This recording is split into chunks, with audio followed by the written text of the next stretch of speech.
Kia ora and welcome to the Garden City. That's right, we're at Pioneer Stadium in Christchurch for the inaugural National Volleyball League. 48 of New Zealand's top male and female athletes have been vying for the gold medal match over 2 weekends, and we're here on finals day with the women's final up next between the Midlands Waiora team and the Southern Ponamu.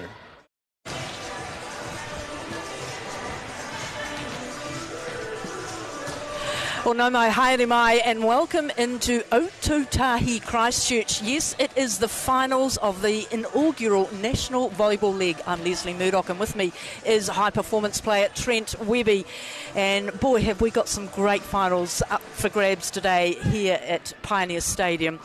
But let's first of all have a little look at the Midlands Waiora team and also the coach, who is really important. But Trent, talk us through Midlands Waiora. So we're looking at a team that's made up of players from all around New Zealand. Those first 3 players there being the marquee players. They were picked up as the Volley Ferns players representing that region. The following 9 were picked up in a draft process. So it is a good mix. It does represent both the Midlands area as well as players from all around New Zealand. Well, let's hear now from their coach. The Midlands Waiora coach is Andrew Gillam, and his thoughts and a little look at those highlights from the semi-finals.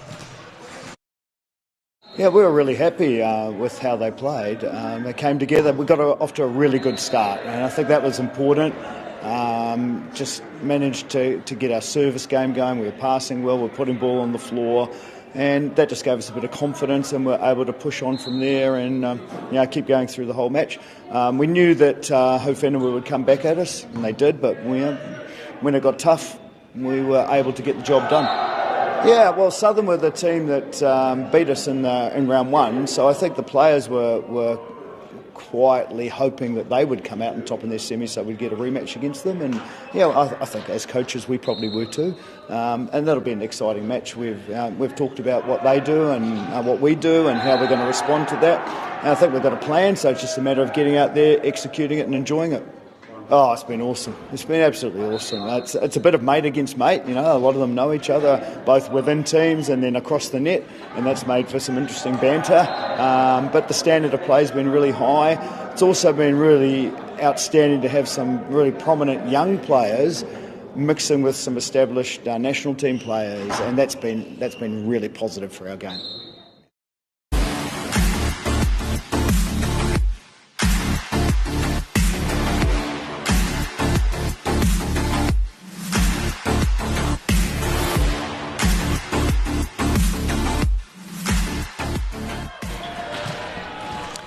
Well, we're very grateful for Salming, of course, the footwear sponsor of the Volley Ferns and Volley Blacks, and let's have a look at those highlights. Yes, absolutely. The road to the gold medal match for the Midlands Waiora team has been an interesting one. They had played the first match against the Southern Ponamu on day 1 2 weekends ago, and it was a 3-0 result going to the Southern Ponamu team. But this Waiora team, they're finding their way and they're finding rhythm within this game very well. The combination of the setter there, Hannah Davenhill, and Annalise Fitzy being quite a threat at the net, running many different plays such as the C slide and many quicks, as well as the captain for the Volley Ferns, Kim Smith, the left-hander there, also having some great games leading up to this competition. A player to watch that we saw yesterday there, Leslie, was Rachel Garn. She played a very fantastic match against the against the Southern Ponamu, against the Central Haufenua team, where they played, she had multiple different options that she could use, including over lines, little baby lines, and a lot of cross-court swings, yes. Well, let's hear now from or have a look at the Southern Ponamu, of course, coached by the outstanding and Volleyball New Zealand life member Mary Edmondson, but have a look at those top 3 players for Southern Ponamu.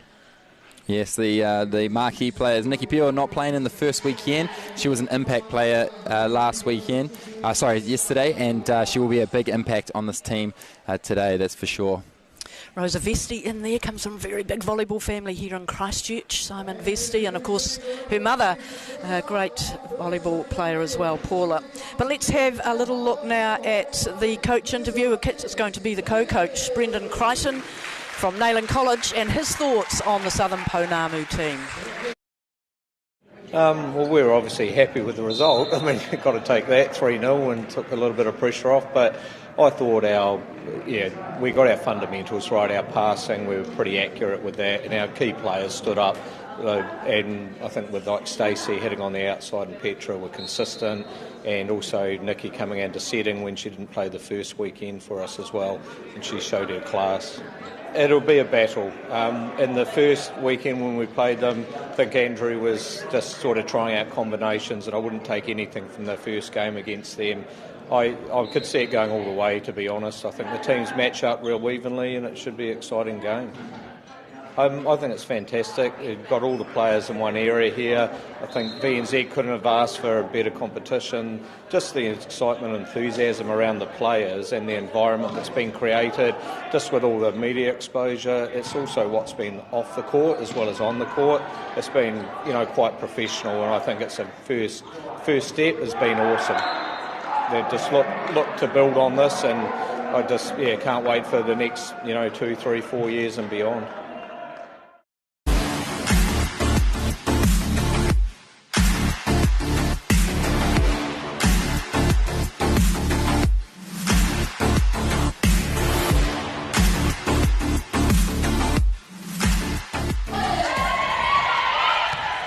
Yes, grateful thanks to Salming again, the footwear sponsors of the Volley Friends and Volley Blacks. And talk us through the Southern Pounamu, Fred Webby, because they've been the informed team really in this inaugural National League. Yeah, absolutely. The Southern Pounamu team has been a threat from day one, and they continue to show that with world-class volleyball out there.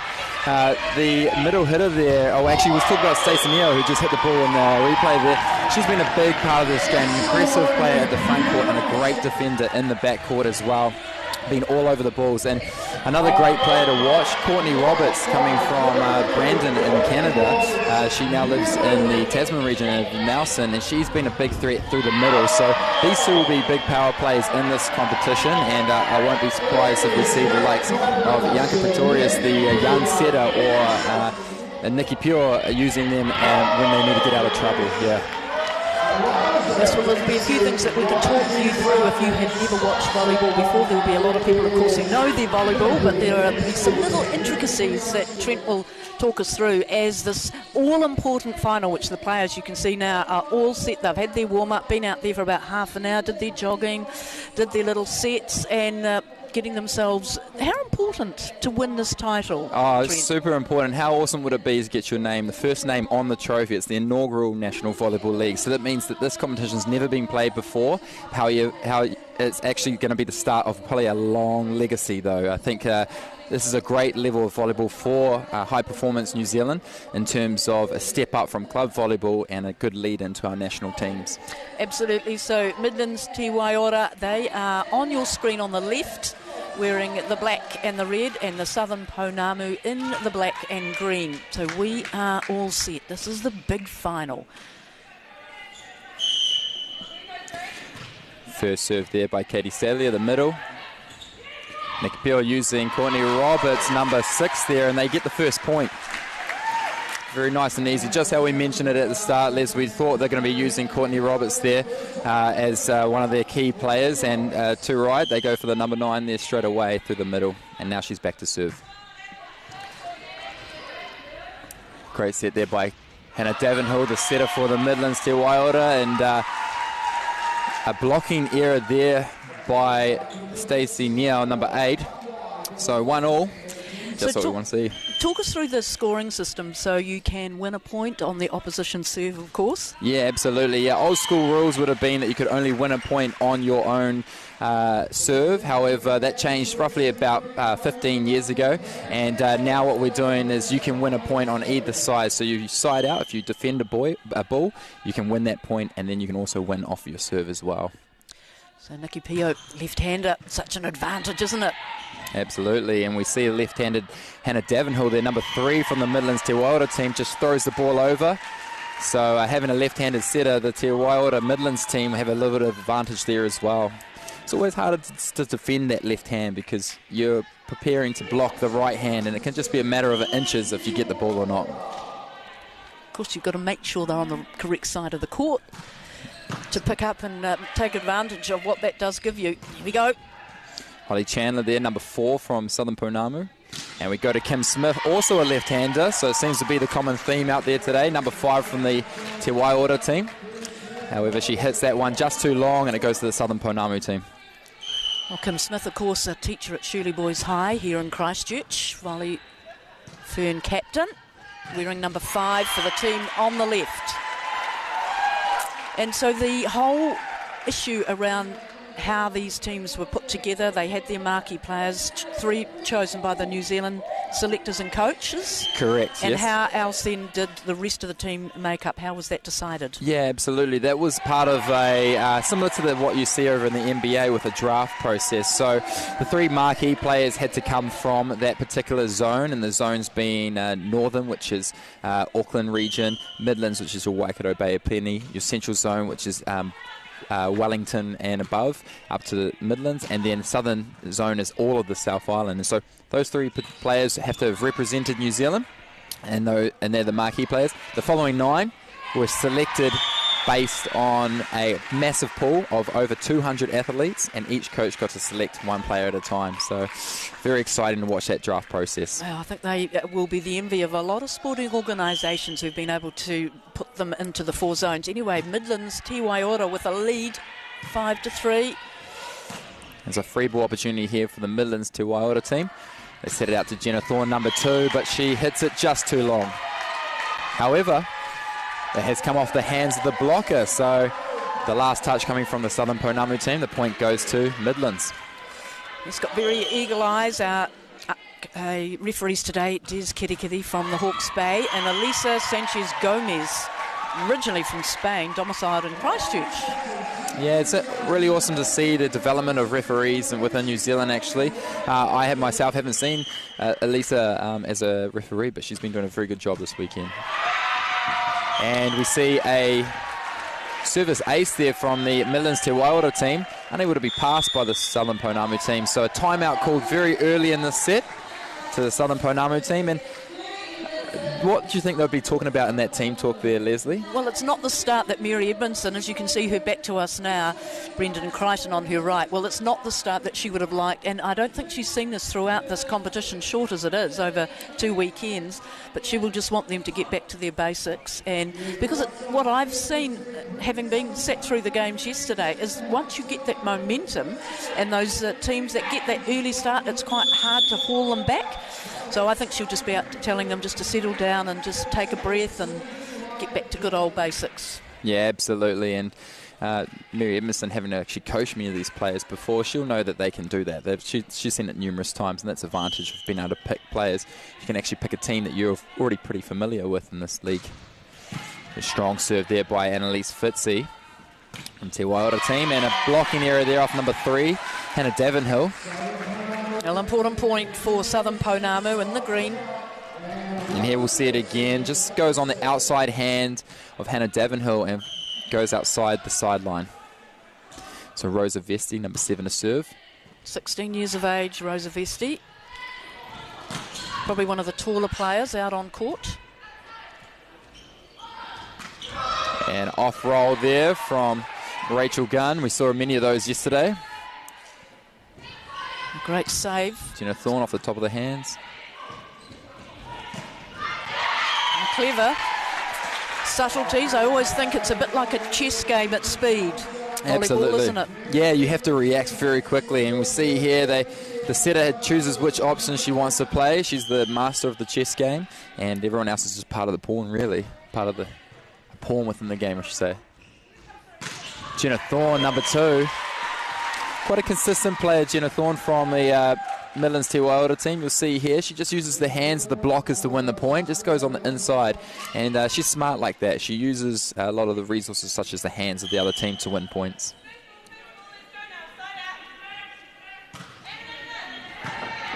Good pass there by Carla Tyson. And another one just coming off the hands, the blocks there. So something we've seen early here, Leslie, is that both teams not blocking as aggressive, not really stopping the ball from crossing the net, and it's causing a bit of issues. So hopefully they'll be cleaned up a little bit later in the set. And that's a service error there for the Southern Pounamu team, the first one of the match. such an important part, the serve. Is it going to be a smash or a floater? Just get it in the right place. Hayley Flats there, number 13, but a great block. And just as we were mentioning, they need to be more aggressive to block. We see the strongest block so far this game. Courtney Roberts, the middle there from Southern Pounamu, number 9. You see her swing around and she just seals the block very strongly. And if you're wondering at home why one of the players is wearing a different coloured shirt, they are the libero. Yes. They're the one that can only play the backcourt rotation, so they only play the 3 backcourt parts, and they specialise in being a defensive player. They are there to dig the ball, pass the ball as perfect as possible, and generally they are the shortest player in the team, and that's mainly because it's all about being good centre of gravity. So, Pitcher. Oh, good serve. Yeah, good serve there by Petra Manderson, number 2 from the Southern Ponamu team. And using the hands, Rachel Gunn goes off the hands of the Southern Pounamu team. Common theme early in this first set. Katie Salia with the serve. And number 8, Stacey Neo, wins the point. No, important point too. They're just 2 behind now, Southern Pounamu. Midlands to Waiora.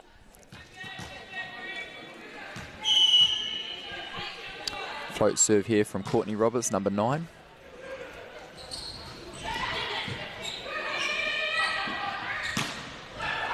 Still alive. Well done, Midlands to Waiora, keeping that alive. And they go to the money maker, Stacey Neo. She's been a threat both last weekend as well as yesterday, and a very strong passer hitter there on the outside. Again, you know, one of the reasons you pick your marquee players, she's had overseas experience in universities. Illinois, isn't it? Illinois University. But all the teams, just about, I would say, all the marquee players have had some overseas experience, scholarship players. Yeah, we've actually got, out of the 48 females that are representing the 4 zones, there's 12 per team, there are 22 of them that have come from, that are currently on scholarships. So 22 currently on scholarships, as well as many of those players have coming back from scholarships, either from the US or in Europe, and they're bringing all that talent back to New Zealand, which is great to see.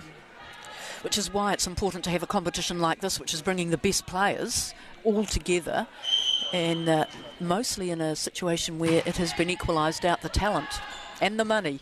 Yeah, absolutely. Great shot there, and good vision by Rachel Gunn. Number 8 there for the Te Waiora Midlands team. She's been playing spectacular this weekend. Just a great use of different positions and great shots. She shoots the overline on that one, in the back corner of the court, and now she comes back to serve. Strong jump serve there. Haufenua. They go back to Haufenua. She puts a free ball over. Hayley Flats, libero, passes a dime, and there we see that combination. We've been seeing that quite often, actually, Leslie. It's the combination of Hannah Davenhill and Annalise Fitzy, number 4 there for the Te Waiora Midlands team. Let's look at that again. A quick ball, she wraps around, beating the defender, beating the blocker on that defence. Yeah, it's a killer shot, isn't it? 14-11, still 3 ahead. That early momentum they gained. Another strong serve there by Rachel Gunn. Got one back. Hard to play catch-up, but they're doing it. Southern Pounamu. Yeah, cool, calm and composed, the Southern Pounamu team. They are down by 3, or down by 2 now, but composure's still there, which is good to see. Great pass, Jenna Thorne, number 2. Scramble play. Great reactions from both sets of players out there. And Annalise Fitzy just trying to put that ball out to the hitter, Jenna Thorne, on her team, but just pushes it too far long. That's the smiles from the players as they're happy. They won't be happy with that, though. No, that's a coach killer, isn't it? It is. And it's the 3rd service error, actually, for the Southern Pounamu team. The Te Waiora Midlands team are yet to make a service error, so it's a bit of an argument about consistency versus intensity. You want to put service pressure on, but you also want to get the ball in. And as I said it, I may have jinxed it. There's the first service error there for the Midlands Te Waiora team. Annalise Fitzy, very aggressive service. She actually missed 5 in a row in the game earlier yesterday, but still won it. So you can still win some of those points.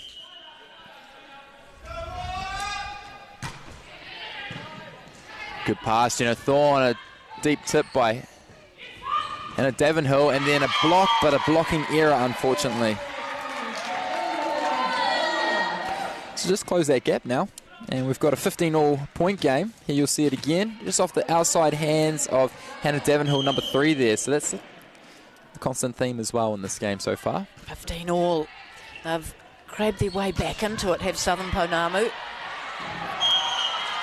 You can just see the rebound of that ball, just how fast and hard it is hit. Not all the time, but that just shows you going right out off Vesti over the back line. Yeah, absolutely. Jenna Thorne, number 2 from the Te Waiora Midlands team. She's a strong player. You give her a free net, she'll crush it. Kim Smith there in the middle, number 5 for the team wearing black and red. Good pass there, Hayley Flats, libero. Back to Jenna Thorne. They go through the middle here, Courtney Roberts. Free ball opportunity now for Southern Ponamu, but it's a free ball error there by Midlands Te Waiora team. They dig the ball and it just goes out. Oh, it's a tight game. That's what we expected. Just to recap, when they came up against each other 2 weekends ago, Southern Pounamu did win their match against Midlands Te Waiora 3-0. But it will be a different story. I think it's going to be a lot closer, as the teams have had a lot longer to get their combinations, find out where their strengths are. Yeah, and this is a very different team, this Te Waiora Midlands team, to when they first faced. The first game of weekend number 1, so you can almost just say it's a fresh new game, to be honest. You can't expect that the result will be the same. Opportunity here now with Southern Pounamu, but they have to give a free ball, and it's a scramble play. Bit of miscommunication there about who was taking that ball, and setter there, Hannah Davenhill overrunning.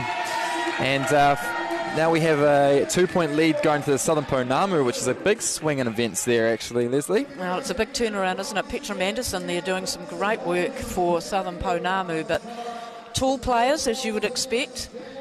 Midlands Te Waiora and Andrew Killam from Maramana College. It's interesting, isn't it, seeing the coaches in the women's part of this National Volleyball League, how they're all secondary school teachers, and the value that it places. And just the offshoot of that is you see generally how strong those colleges come through its national secondary school champs. Yeah, it is a bit of a benefit when you have someone so passionate like a Mary Edmondson or an Andrew Killam within your school, because they're there to drive the players, and that's what creates this great pathway for volleyball, is having those people, those role models in your life early in the stage. So we'll resume play here with Haufenua, number 6, serving, float serve.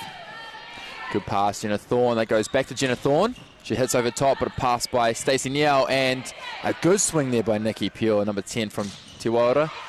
Ball still alive. Kim Smith sets it back out. Jenna Thorne, but another good block. Southern Pounamu, they're all over it. Rachel Gunn throws a tip in, and now it's a free ball opportunity. They go to Stacey Niel, and she finds some space. Very good. What a great rally, wasn't it?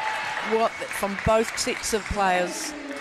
Here we'll see it again. It wasn't a great pass, but a good use and a good piece of vision for Stacey Niel. She just saw that gap over in that part of the court. It doesn't have to always be about power. It can be subtle.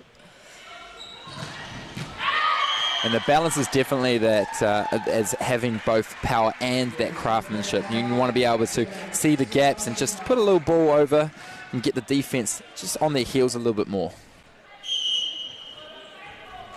Jenna Thorne, number 2 to serve. Overpass, but works out well for Southern Pounamu. And a miss hit there by number 6 there, Rachel Gunn. Number 8, Rachel Gunn. 20-17, and Petra Manderson with the serve for Southern Pounamu.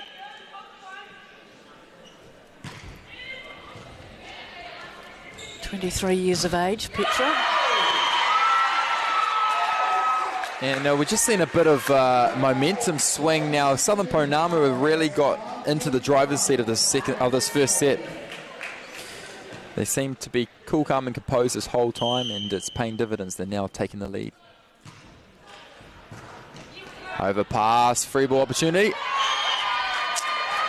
And Courtney Roberts gets the kill. She hits it on top of the net, and it just dribbles over. So Good use of the net there by number 9, Courtney Roberts, and smiles around for the Southern Pounamu team, and why not? They're now leading by 5 after being down by 3, so good turn of events. So the little team talk, and they're getting another one right now from Mary Edmondson. What can Andrew Killam do here for his side? Yeah, it's interesting. I mean, at this point of the game, you don't want to necessarily change the momentum because the Midlands Te Waiora team, they're not playing poorly. They've just played a few points, not as well as the earlier ones. And so what they want to do is they want to keep that rhythm, but at the same time, is it a good time to bring on those subs and rest some of your starting 6 players? So I think he'll keep the momentum. I think Andrew Killam thinks that this is the team that will do well in the second set, and so he'll probably likely keep it the same and just let them sort out their issues amongst themselves. It's interesting seeing Kim Smith having a bit to say as well. As that team talking today, let's go 22-17, Ponamu, Southern Pounamu up against Midlands Te Waiora.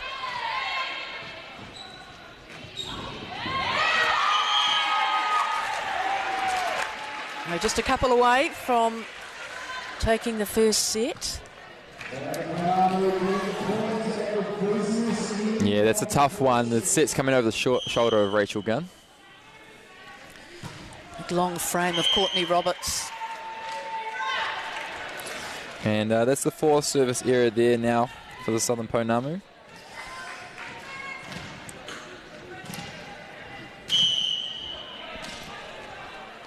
Katie Sadlier, float serve, number 10.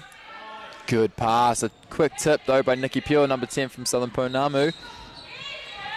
Recycle the ball, Rachel Gunn does, and it's a free ball opportunity now. They go to Petra Manderson, and she doesn't find the backcourt. So a good couple of points for the Midlands Te Waiora team. They'll want to try to see if they can scratch a few more points here and stop Southern Pounamu from getting a set point opportunity.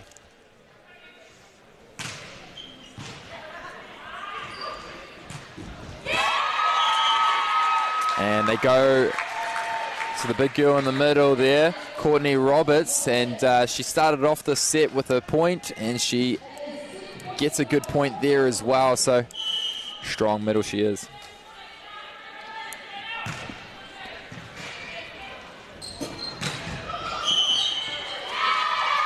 And unfortunate for the Midlands Te Waiora team, they finished the set with a net touch violation. In volleyball, you can't touch the net, it is taboo.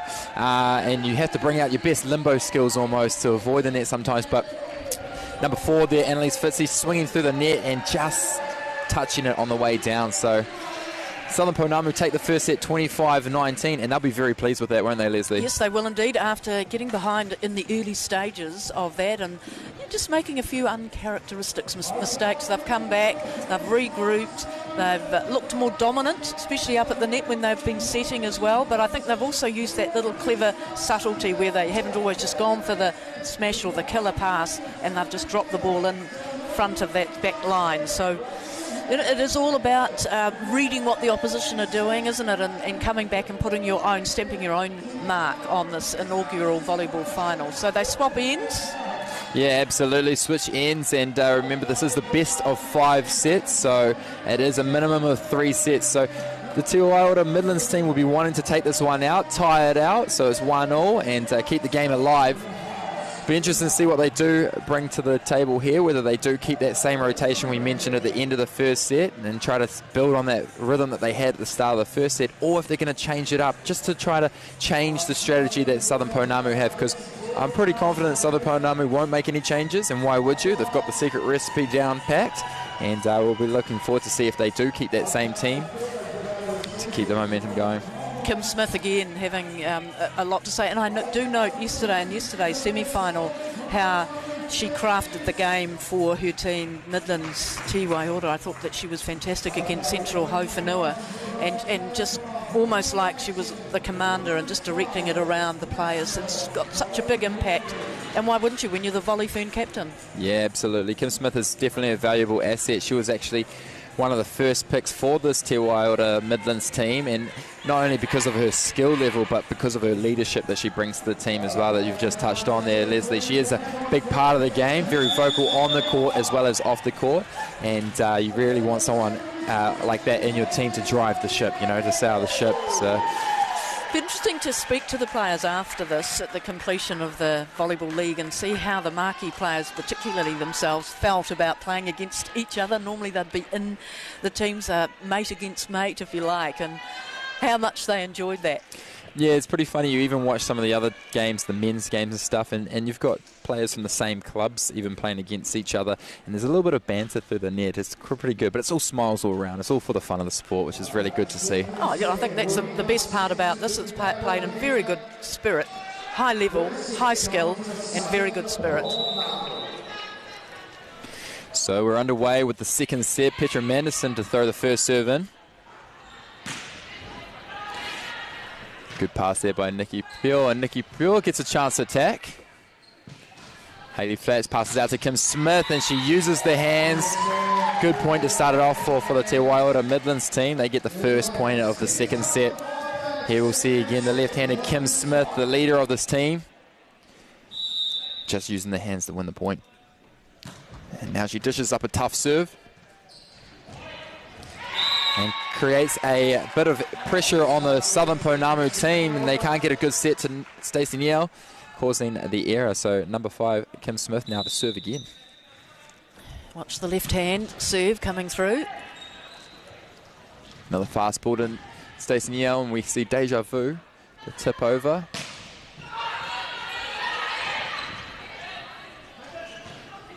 Hannah Davenhill sets it to Annalise Fitzy. Not perfect, but they place a little tip just over top of the blocks, and those are the toughest ones as well, because you ask what falls faster, a volleyball or a human body, and I think they fall about the same time, so there's no way you can defend that ball. It's very clever use and recognising the situation and reacting, having the skills to put it there.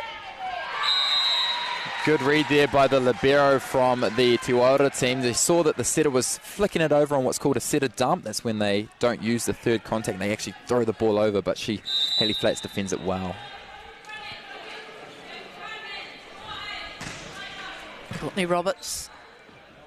There it is again. They go for it again, but it's still alive. Good defense by Kim Smith, number 5. Free ball opportunity though. Southern Ponamu, what can they do with it? They go to the hammer, Stacey Niel, and she sends that one down faster than you can blink. So good point there for the Southern Ponamu team. Let's look at that again. I mean, the timing that you need to have that and the strength. I mean, she would have done that a million times probably, that particular shot, but it can't underestimate the skill that you need to get your timing right. All right, and that's just an unforced error there by Stacey Niel, the outside hitter for the Southern Ponamu team. She had to go over, but she just sends it too long. And we have Rachel Gunn here, number 8 for the Midlands team. Jump serve.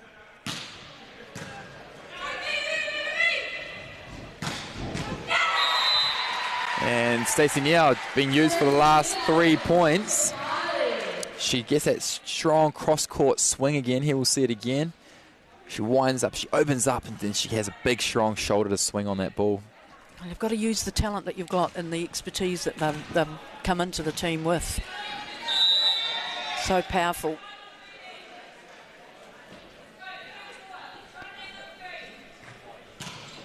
Flow serve there, and it's the first service error there for the Southern Ponamu team in the second set.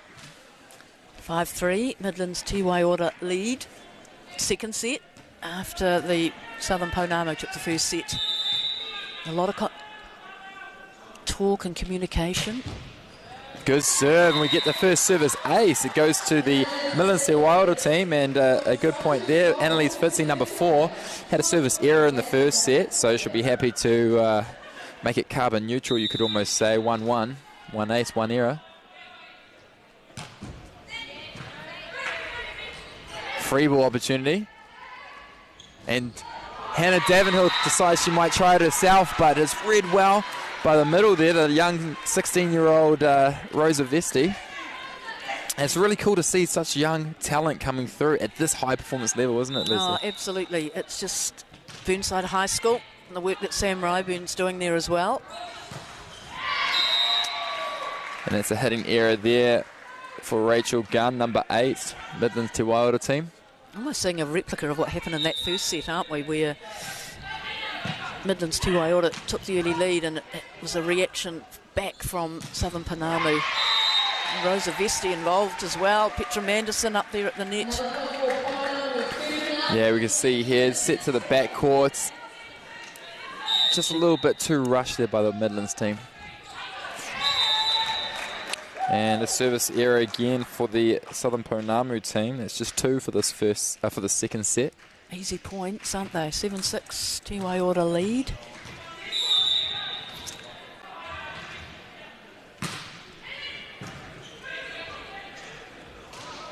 Petra Manderson shoots it over, and we've got Hayley Flats libero having a set to Jenna Thorne. Great dig there by number 8, Rachel Gunn. And a good swing down the line, but she doesn't find the sideline. Kim Smith, number 5. I'll tell you what, Stacey Nao really kept that alive for the Southern Pounamu, didn't she, on that receive? Kept it, saved it. Rosa Vesti, float serve. Good serve too. They go to the middle, but net touch. I saw Rosa Vesti having a look back at the referee and saying, oh, just checking to see it wasn't a touch, but it was. And she knew.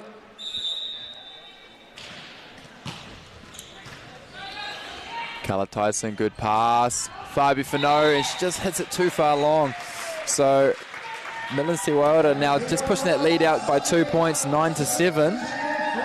But remember, as we saw in the first set, it's not about how you start the set, it's about how you finish it. So we want to see that they keep this momentum all the way through. Another great pass there by number 13, Carla Tyson. And 4 touches there for the Te Waiora team, unable to get it over in 3.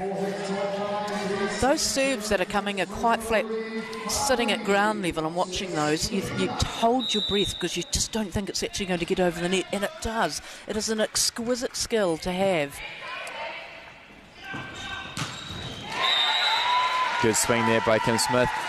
It's funny you mentioned that though, Leslie, about the serve, because the volleyball net can sometimes be your best friend, but it can also be your best foe, and it really depends on almost what side of the bed you woke up on, in terms of if you're getting that ball just above the net or if you're serving it into the net. And then we see that sharp float serve again, this one from Katie Sadlier. Good swing through the middle, number 9, Courtney Roberts. There's just one in it now, 10-9.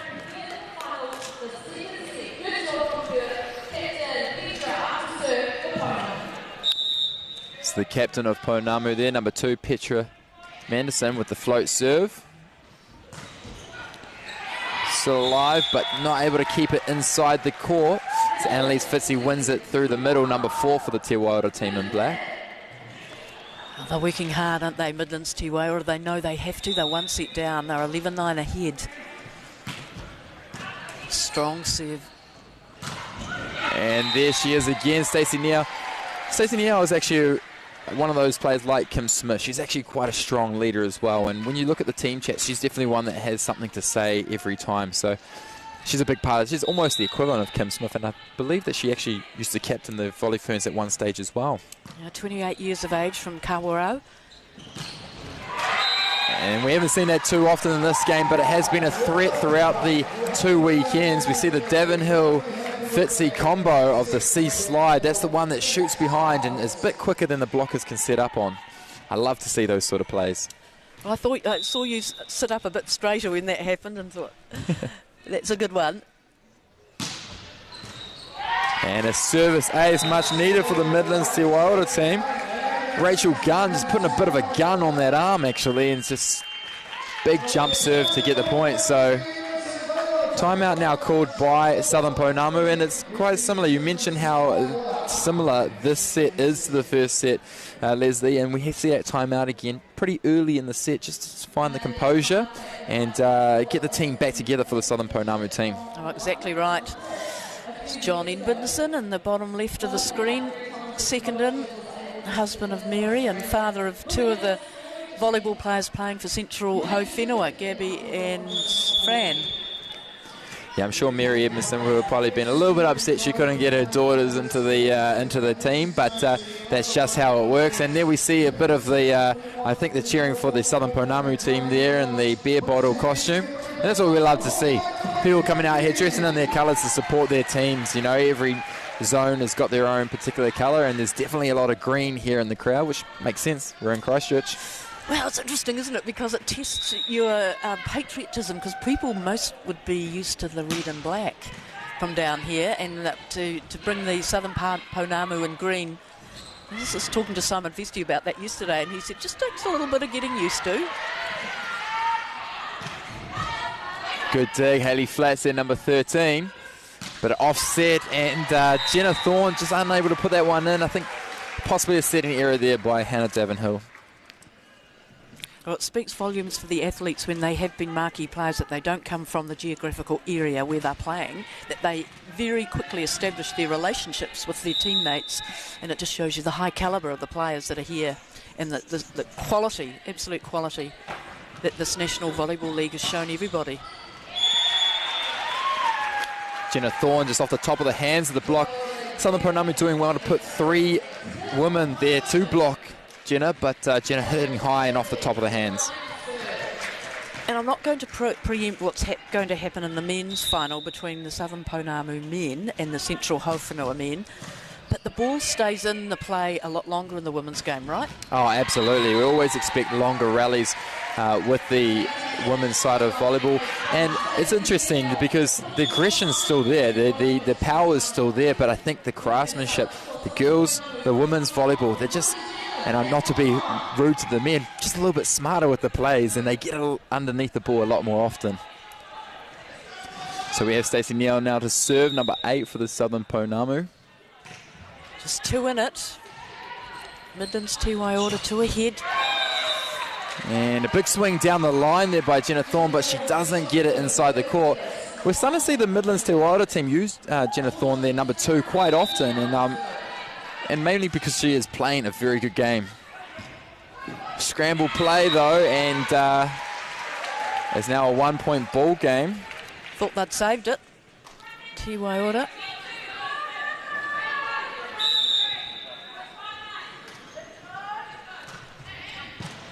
Good pass, Jenna Thorne. And that connection just there not working so well for the Midlands Te Waiora team. Hannah Davenhill and number 10 there, Katie Sadlier, just got to find a little bit more connection there. Good pass, Rachel Gunn. They try again, but Hannah Davenhill, having lost those last 2 points, decides she'll take it into her own hands and find the space behind here. You'll see it, good vision behind the blocks there. She knew there was space right there and put it in the perfect spot.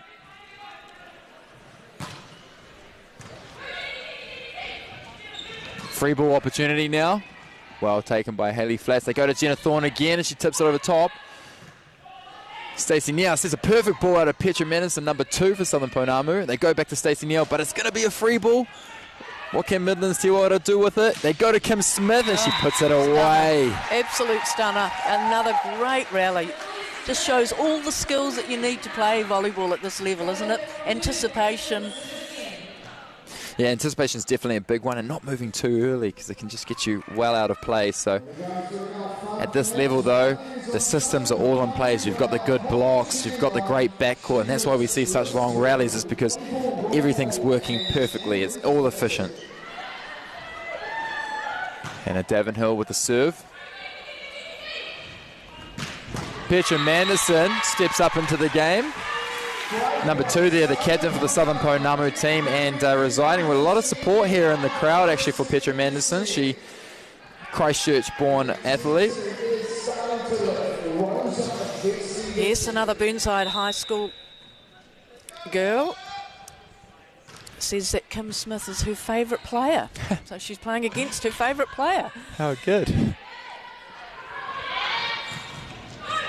Oh, well, kept alive by Stacey. Oh, it was Nikki Pio actually that kept it alive. Number 10 for Southern Pounamu. Hayley Flats there, number 13 in the white shirt for the Te Waiora Midlands team. Just diving out to get that ball, and really great use there. Obviously not the tallest player on the court, so he has to be the quickest.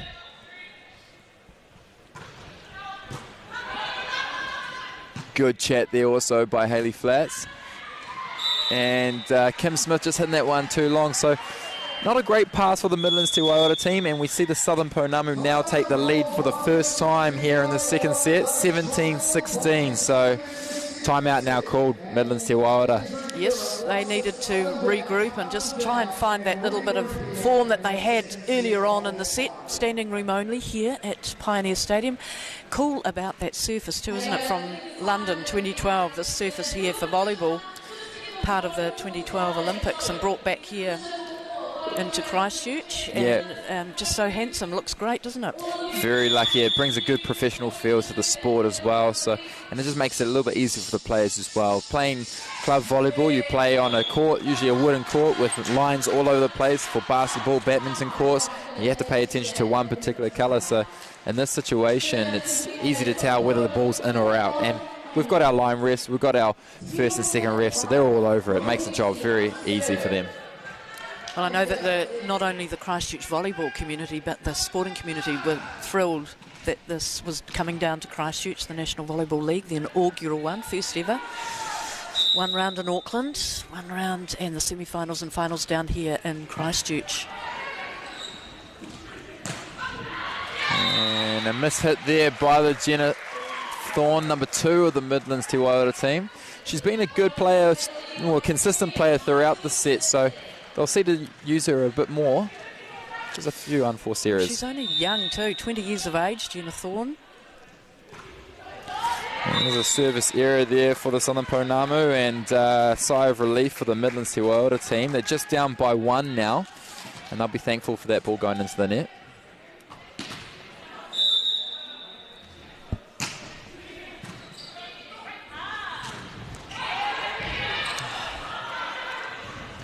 And unable to get it over in 3 touches. They have a 4th touch for the Southern Pounamu team and lose the point.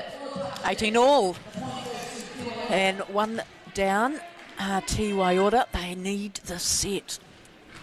Come back into it and start dominating. But it's cat and mouse.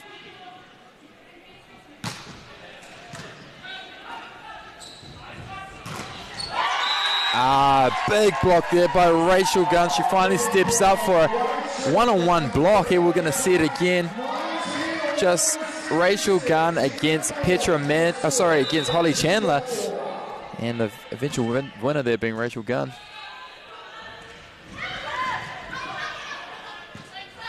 They go back to Rachel Gunn. She puts a little roll in. Well read by Southern Pounamu. And this time a swing, but it's still alive. Wow, big swing, Stacey Neal. But Hayley Flats finds it pretty easily.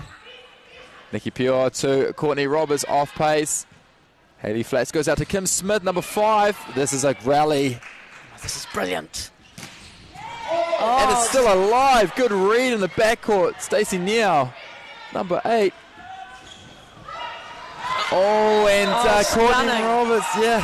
What a point. What a point. That was the rally of this game so far. Stacey Neal reading the ball real well, running over to one corner of the court and defending to the final metre of the court to get the ball alive. But Midlands, the eventual winners. They never gave up. Either side, they kept going. Good block, Kim Smith. Nikki Pure goes quick. Hayley Flats, number 13, the libero for the set to Kim Smith, and possibly not wide enough for the left-handed Kim Smith, number 5. She hits that one into the net. No, that's exactly where you've got to be on the correct side of the court to make use of that left hand. But look, if that's the only little chink in Kim Smith's armour, she's got everything else. They go to Kim Smith again.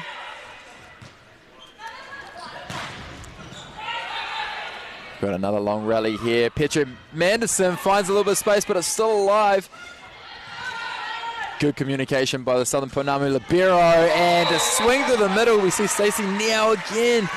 We mentioned how she was going to be an important part of the important role in this game, and she's proving her worth. Look at that swing through the middle there in the backcourt.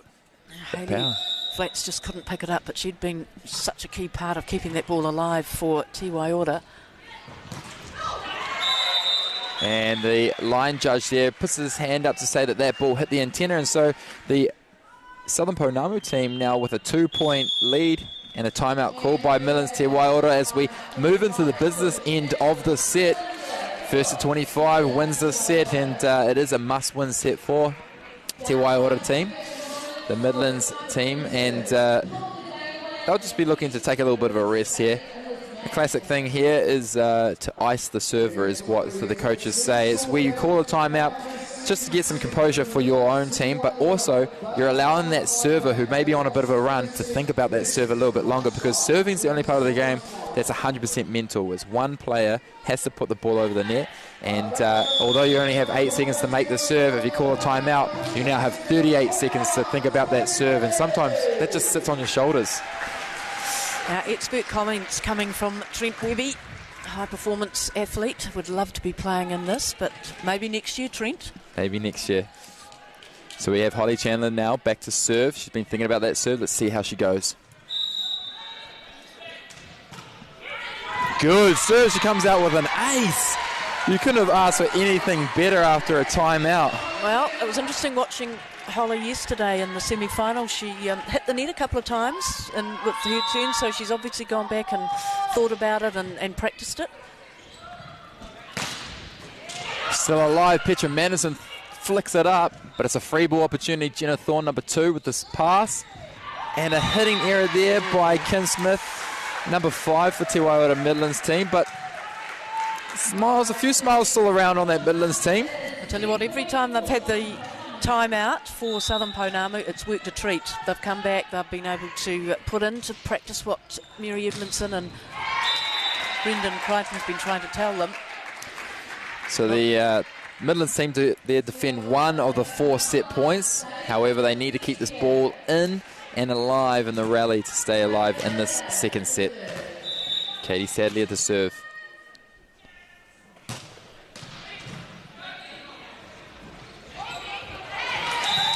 Whew, this is getting close. It is, it 24-22. They're hanging in there, and they need to. This team, Midlands, Te Waiora, 2 behind, 1 set behind.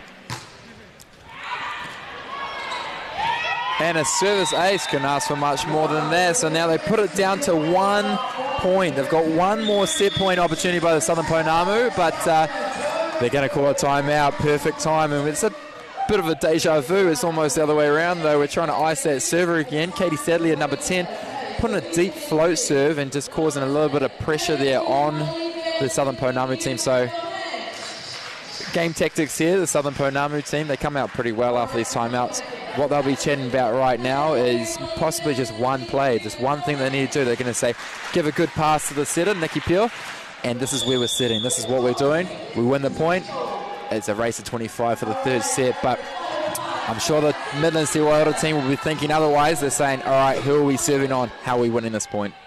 I just love the reaction of Katie Sadley, though. Here she is about to serve, just coming out and fist pumping herself after she'd come back into that timeout. Still alive, here we go. Bit of scramble play. Good set by the middle, and they win the point. Wow. Oh, this is sensational. Wow, and smiles all round. Look at them. Midlands Te Waiora, Kim Smith wearing number 5, but they're all contributing. Number 4, Annalise Fitzy. Smiles of relief, I think. Yep. But well, they're happy, aren't they? Job's not done. Job's not done. We've got opportunity here. Southern Pounamu. And a block. Look at that. This is a story of 2 tales. We see Midlands Te Waiora team starting off with the lead. First out the gate. Southern Pounamu coming back after a strong timeout. And now it's a set point to Midlands Te Waiora.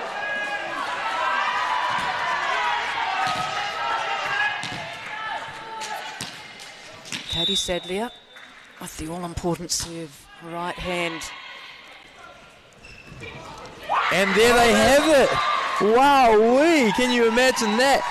Being down 24-20, the Midlands Te Waiora team not only defend 4 set points, they get 1 set point themselves and they execute. We've got to give credit to the number 10 there, Katie Sadley, serving 6 points in a row at a gold medal match. You've got some of the best passes on the other side of the court, and they were struggling with that float serve, so hats off to you, Katie Sadlier, number 10. Yeah, absolutely. Never say never, and keep going until you know that you can edge a little bit closer. And they forced some uncharacteristic mistakes too, didn't they? Had the Southern Pounamu players scrambling, weren't able to pick where the ball was coming towards them, which was a little unusual. So change in the demeanour of the teams. Yeah, I think the Southern Ponamu will be a bit upset that they didn't just close that one out, and I think the score 24-20, they almost took their foot off the gas. I think they had done the job, but the job wasn't actually completed. There was still that one last step, and they just couldn't get it. It was a little too late to get that final point when it was 25-24. Well, 1-1. A lot to go. Petra Manderson on the left, just having a few words to say. They're obviously pretty keen to get back out there. Swap ends, Mary Edmondson in the mix again. And down the other end, Andrew Killam.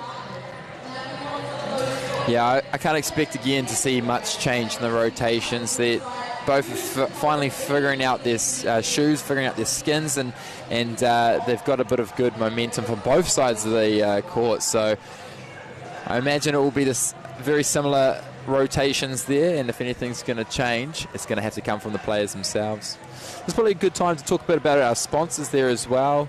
Leslie, a big shout out to Dynasty Sport. They're the official apparel for Volleyball New Zealand. They're providing all of our shirts out here today, so the awesome customised singlets and t-shirts that the coaches and players are wearing. They'll be also providing apparel for the High Performance New Zealand Volley Ferns and Volley Blacks team. Solming Shoes, we mentioned the sponsor a little bit earlier. Check them out.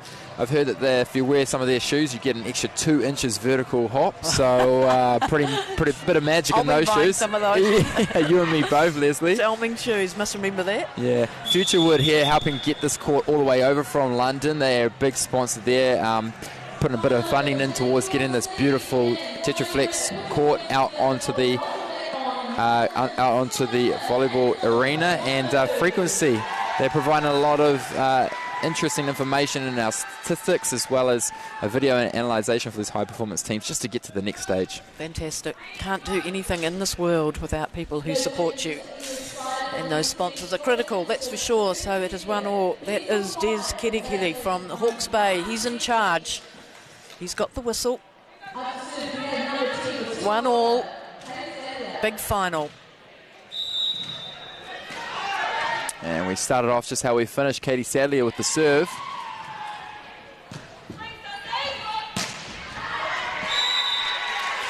And if I was a believer of omens, Southern Ponamu won the first point of the first set, won the set.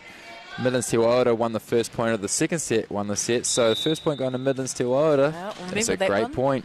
Very good. Excellent memory, Trent Webby. Oh, there's that miscommunication there on the middle and the setter from Southern Pounamu, but it's still alive. They go to Stacey now. She's been a threat. Good defence by the middle, and Nikki Pure goes for the first hit. Rachel Gunn, cool, calm and composed. She swings it down the line, and it's undefendable by the captain there, Petra Manderson. Here we'll see it again. Good turn of events. Oh, power game, isn't it? That's what's coming into it now, and really putting the pedal down. Midlands Waiora 2-0 up in the third set, 1-1. Momentum certainly in favour of the team from the middle of the North Island. The zone. There we go. We found that connection, and this time they win the point. Courtney Roberts there, number 9, hitting the ball. It comes off the blocker's hands and hits the antenna. Therefore, it's out of play. Southern Pounamu with a point on the board. No, they just need to find their mojo again, don't they, Southern Pounamu? But hesitation in that serve. Good long set there, and somehow Kim Smith, number 5, sneaks it through. Clever play from Petra Manderson, wasn't it? Yeah, she really ran in aggressive there and made the blocks consider that they need to be big and strong, but in fact she just throws a little tip just over top of them. Expect the unexpected. That's what she's trying to say to the opposition.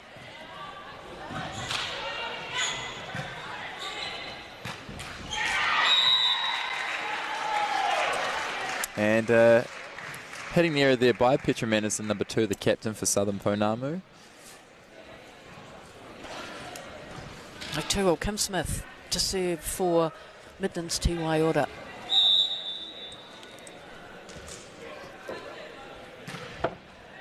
Poetry Good. in motion, isn't she, when she serves? Holly Chandler gets a swing. And Jenna Thorne, she hits it from the backcourt. We've seen her a strong player at the front court, not necessarily used as much in the backcourt, but she gets off the top of the hands of Rosa Vesti, number 7, and Stacey Niao to win the point. Good pass, Petra Madison, and Rosa Vesti finds the hands of Rachel Gunn, the Midlands Te Waiora, number 8. I mean, when you've been brought up in a volleyball family like Rosa Vesti has, you know, you can't, you know, you're infused in it day and night, and her instincts are just top-notch for a 16-year-old. It's pretty amazing. It is, it is. And a bit of confusion there, but they must have an angel on their side. They look to the line ref to decide whether or not that ball went in, because they were too busy looking at each other. What do they call that, a husband and wife? Exactly, yes, Oh, yes, my husband and goodness. wife. It's called a husband and wife because it splits up many partnerships. Yep, yep. Strong serve there, Rachel Gunn. They go to money maker Stacey Niao, number 8. Carla Tyson, the bump set. And Petra Manderson unable to defend the ball, coming off the blocks of the Midlands Te Waiora team. We'll have a look at that again. Holly Chandler, number 4 there. She's also a young player. Just been pretty consistent this game so far, so unfortunate to be blocked there. Fitzy, though, with her big long frame for Midlands Te Waiora. He's reading it really well. Midlands with an opportunity, and there's that weapon of an arm, Annalise Fitzy. I want to see more of that. They've been using that in the first weekend, and the combination of Hannah Davenhill, number 3, and number 4, Annalise Fitzy. Look at that ball. It's 3 metres off of the net. How can you hit it that steep? I don't know what she's drinking. What's in that water? Well, we want to know what it is then. We want some of it.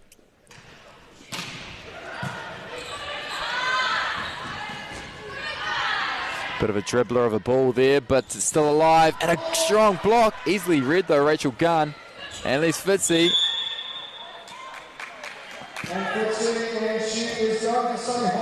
And a bit of confusion there. They're saying that she hit.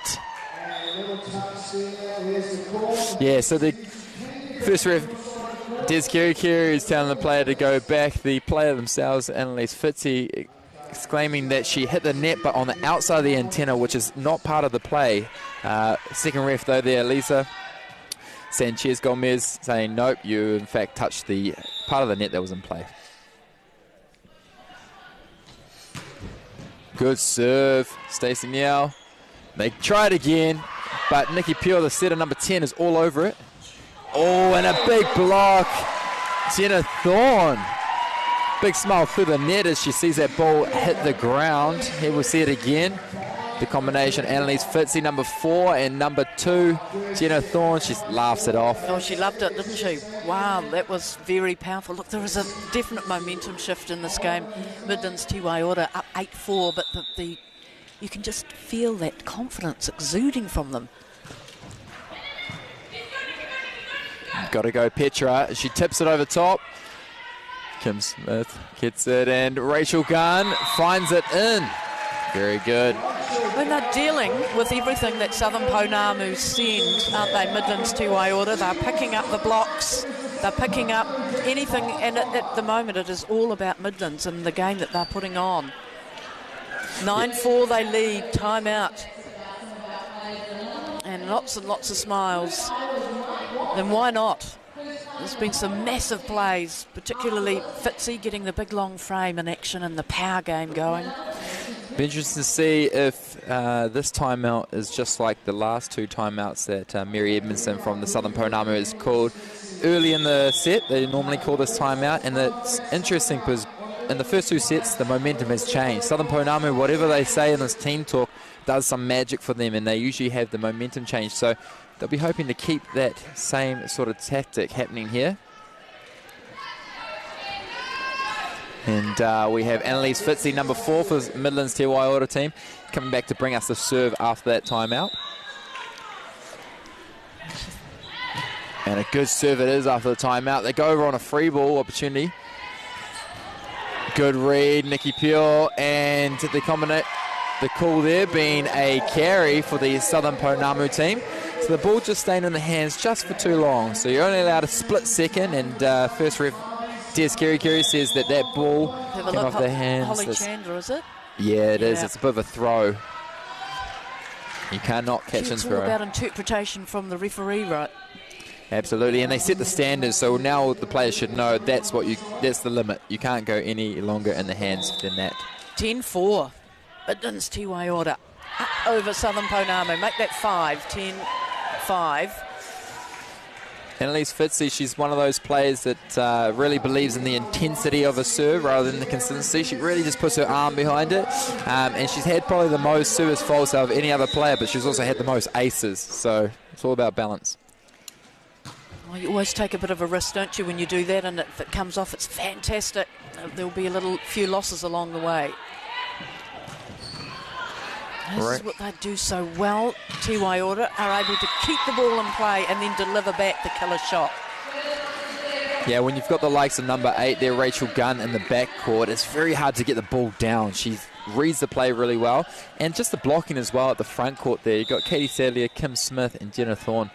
They play together very, very well.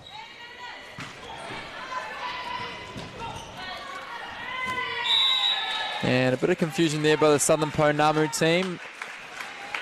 They've been quite a strong team in terms of the communication, and I found just in that particular point it was quite quiet on their side of the net, so something that they're going to have to hopefully improve, keep the communication going. Let's see, free ball opportunity now. Let's see what Midlands Te Waiora can do with it.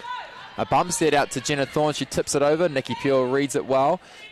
Number 13, Carla Tice on the bump set, but it's still picked up, and it comes off the hands of Stacey Niao in the backcourt. I think in that situation, number 8, Stacey Niao from the Southern Ponamu team knew it was going out, but it was just too little too late. She couldn't get out of the way in time. Now it was coming at a fearsome speed. You had to have those reactions, and again indicates the power when it's exhibited. Oh, that time, that's unfortunate. And straight into the net, the serve. 13. And so 6. Yeah, we see a change here now for the Southern Ponamu team. Number 2, Petra Manderson, the captain, coming off for number 12, Margaret Lafaeli. And the second ref is just requesting to know who the captain is. Must have an on-court captain. Absolutely.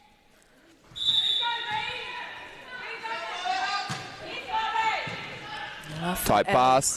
Is very experienced, 30 years of age. It's not stopping the points coming though, is it, for Midlands Te Waiora and Kim Smith, the architect, along with her backcourt players.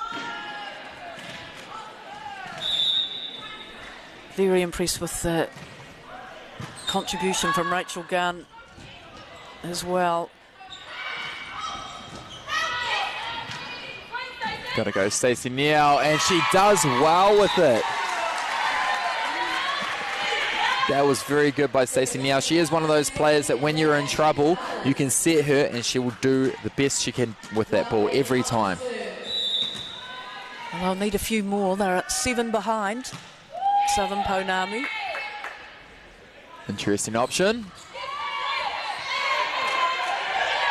Oh, asking referee Des Kitty, isn't there something in that? No, he says carry on.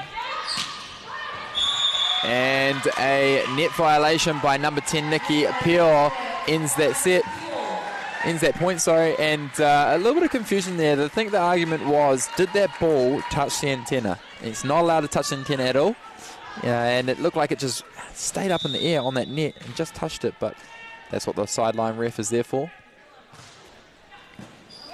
Good pass there by new substitution, number 12, Margaret. And Kim Smith sees the block early and wipes it off the hands. 16-7. They are running away with this third set. After losing the first one, Midlands to Waiora, they are putting the full team game together.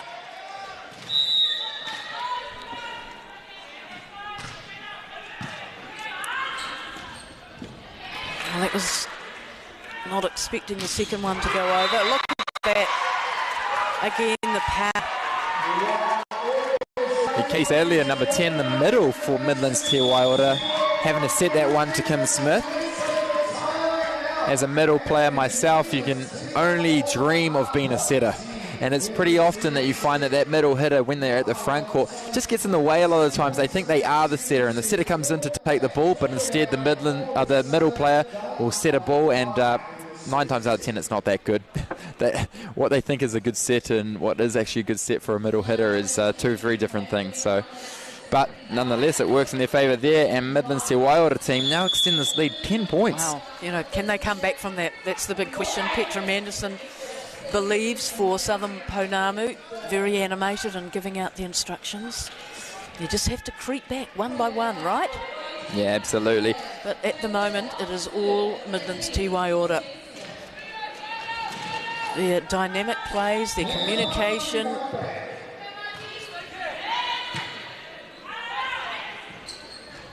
Stacey Neal asked to step up, but she hits that one out wide, so that lead extends to 11 points. And we're seeing Katie Sadler, number 10 there.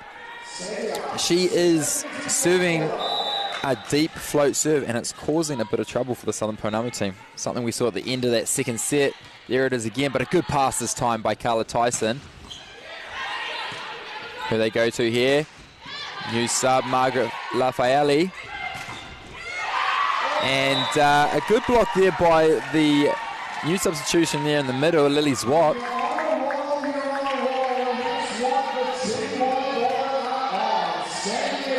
But the block not being aggressive enough there. 19-7. Just one team minute in this third set.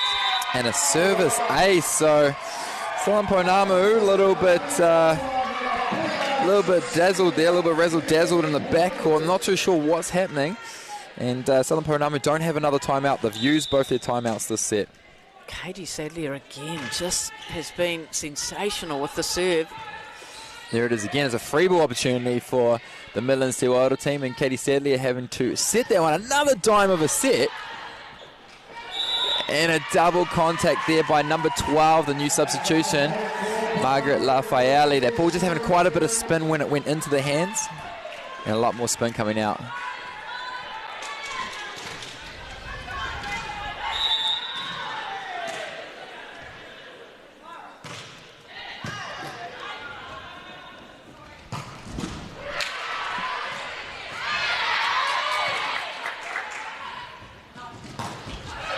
Ball's still alive. There's a rally here.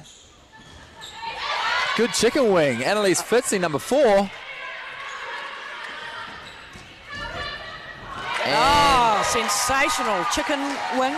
Chicken wing. I should explain what a chicken wing is, and we might see it here, possibly not on this one. A good little tip though by Stacey Neal. They do 3 tips to win the point. Chicken wing is when you put your fist towards your armpit and your arm turns into a chicken wing. It comes off the elbow, so much like a chicken's wing. Very clever. Another skill. Still alive.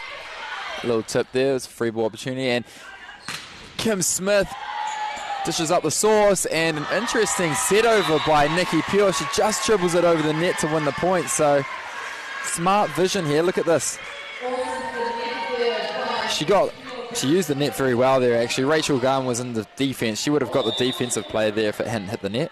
And a couple in a row for Southern Ponamu. Badly needed points. Make that 3 in a row, 21-10. Making one of them a service ace as well is just what you want. And Lily Zwart there now just playing very, very well. She was just a substitution there for Courtney Roberts, who's been playing a good game as well. And she follows up the service ace with an error, so keeps it even, but that lead is still 22 to 10, a 12-point lead for Midlands Te Waiora. at this stage of the game and where it's placed, it just accentuates it, doesn't it? When you make it an error from a serve, you're down by 12. Nick. Wow, and unfortunate there, net touch by the Southern Pounamu, but can we just have a look at that hit by Stacey Neal? She gets right on top of that ball and thumps it down. Very impressive.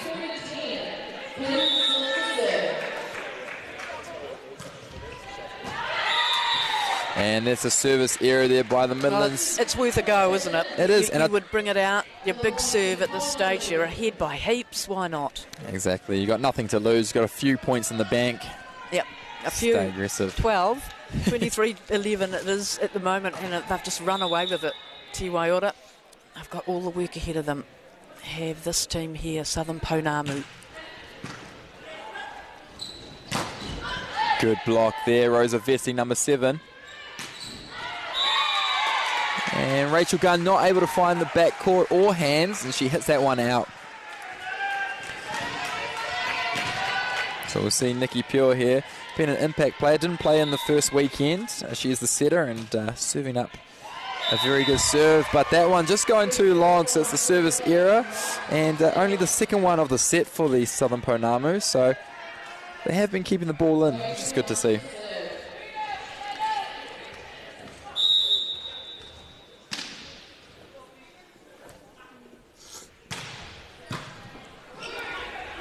Lots of rotations on that ball as it came through. Well, they're hanging in there, aren't they? The Ponamu team, just 24-13. Only need one more point, of course. Midlands, Waiora.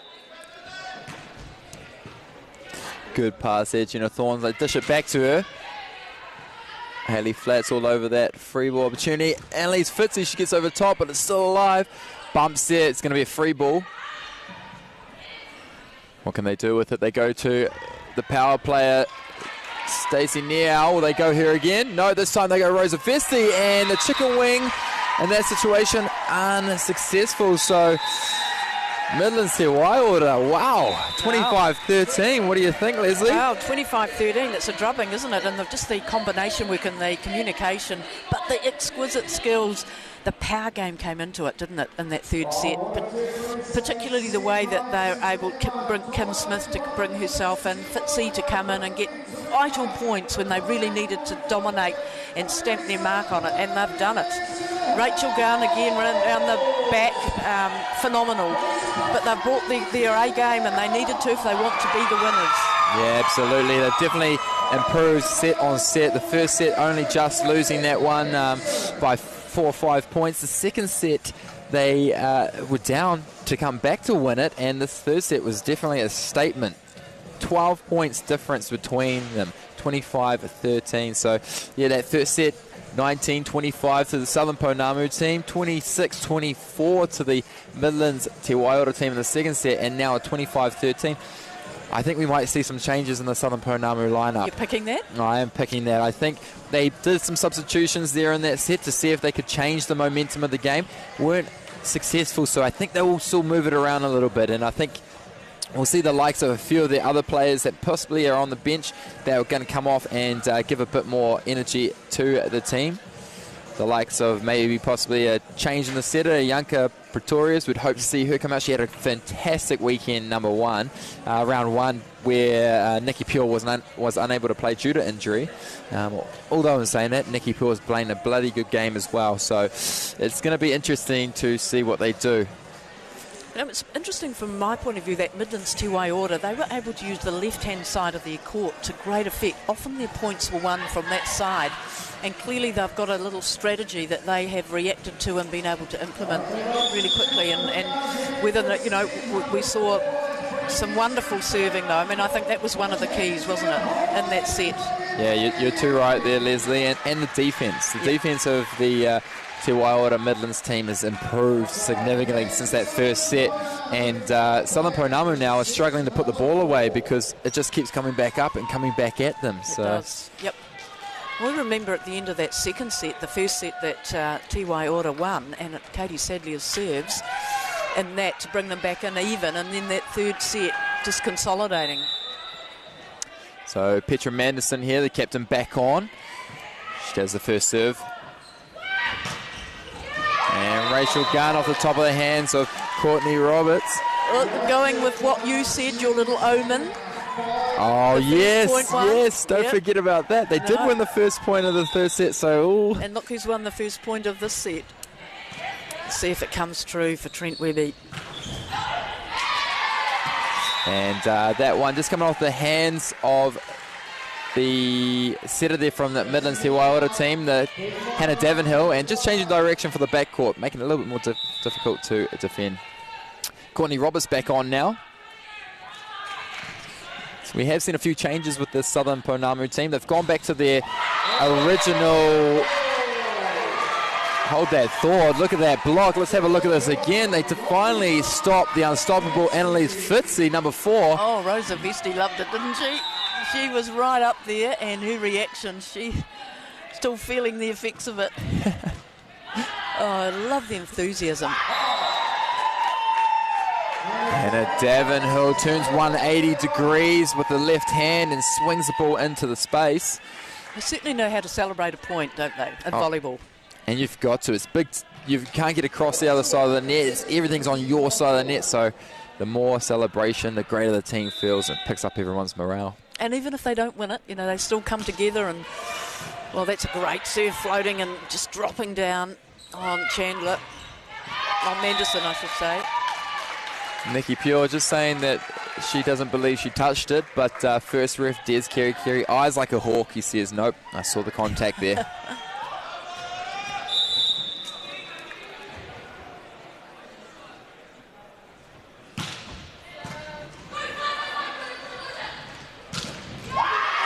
Big block there, Annalise Fitzy, number 4, also from Matamata. So having been coached by Andrew Killen for numerous years, she was in one of his secondary school teams. So good little chance for Andrew Killen to keep the prodigy going. That was in the air for a long time. They had to wait for it to come down. Wow, I think that was a get out of jail free card there by Stacey Now. She was about 3 or 4 meters off the net and just drives it into the back corner and catches Hayley Flats off guard. Take him how you can get him. They're only able to get 13 in that last set, Southern Ponamu. You've seen the passing just a little bit passive, a little bit on edge here for the Midlands team, but the ball's still alive nonetheless. And this is going to be an interesting call. It's a replay. Oh, okay. And that's an interesting call. I think Des Kerry, yeah, it's an interesting one there. I'm not too sure. I think he's calling a replay because of the simultaneous contact. Cannot tell who touched the antenna, but if we had a replay, it would have been interesting to see what that point would have gone. Yep. That's yet to come, that technology. And the blocking area there, number 7, Rosa Vesti. She just doesn't penetrate the net far enough. She doesn't get her hands over the net, and the ball just falls between the space of her hands and the net.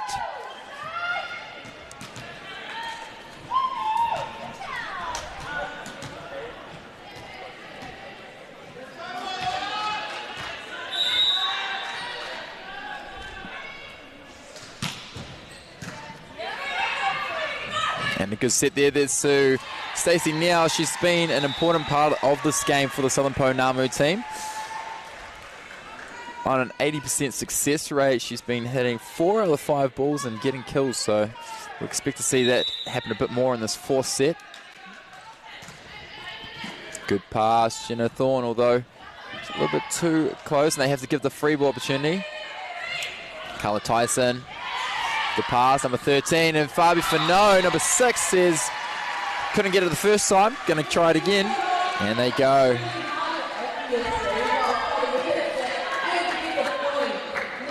Oh, worked hard, didn't they, for that?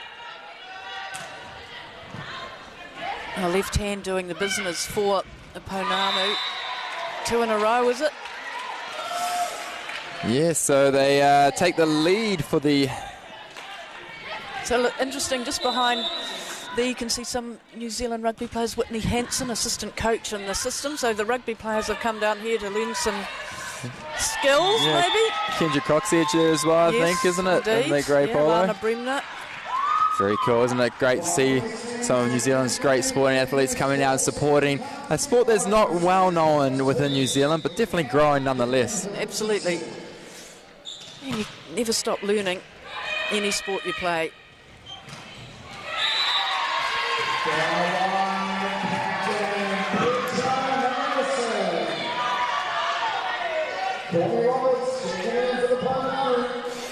And so the Southern Ponamu just down. It's still leading by 1.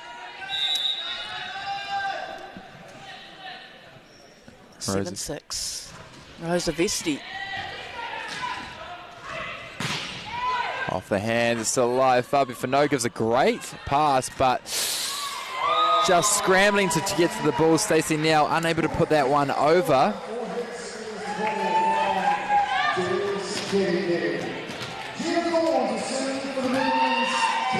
So Jenna Thorne, a pretty consistent player in this gold medal match, gives up a flow serve. Great serve, isn't it? Good reach there, Katie Sadlier, and they go out to Rachel Gunn, who's been playing well, but good positioning, Stacey Niao, and also good positioning, Hayley Flass, number 13. Kim Smith hunts, and comes off the hands of the blocking team, Southern Ponamu. Hauwhenua, number 6, just getting a touch on that ball.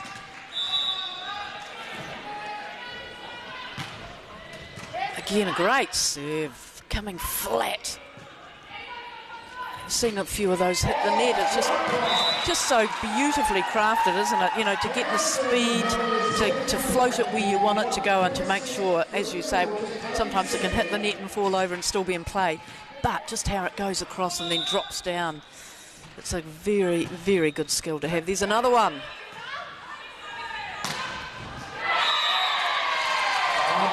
And Hauwhenua, I think I just actually noticed she's a left-handed as well. Number 6 there for the Southern Ponamu. So a lot of left-handed players out there. And here she is to serve. And she puts it into the net. So not what they need, but it is early in this 4th set. A much-needed set for the Southern Ponamu team. They don't win this one, it is game over. So Hayley Flats, libero, comes off. And Katie Sadlier now to serve for Midlands, Te Waiora. Oh, and a bit of noise from the crowd. They love that one. Petra Mendelson, the number 2 there on the screen. She puts a hammer down the line and the crowd goes, ooh.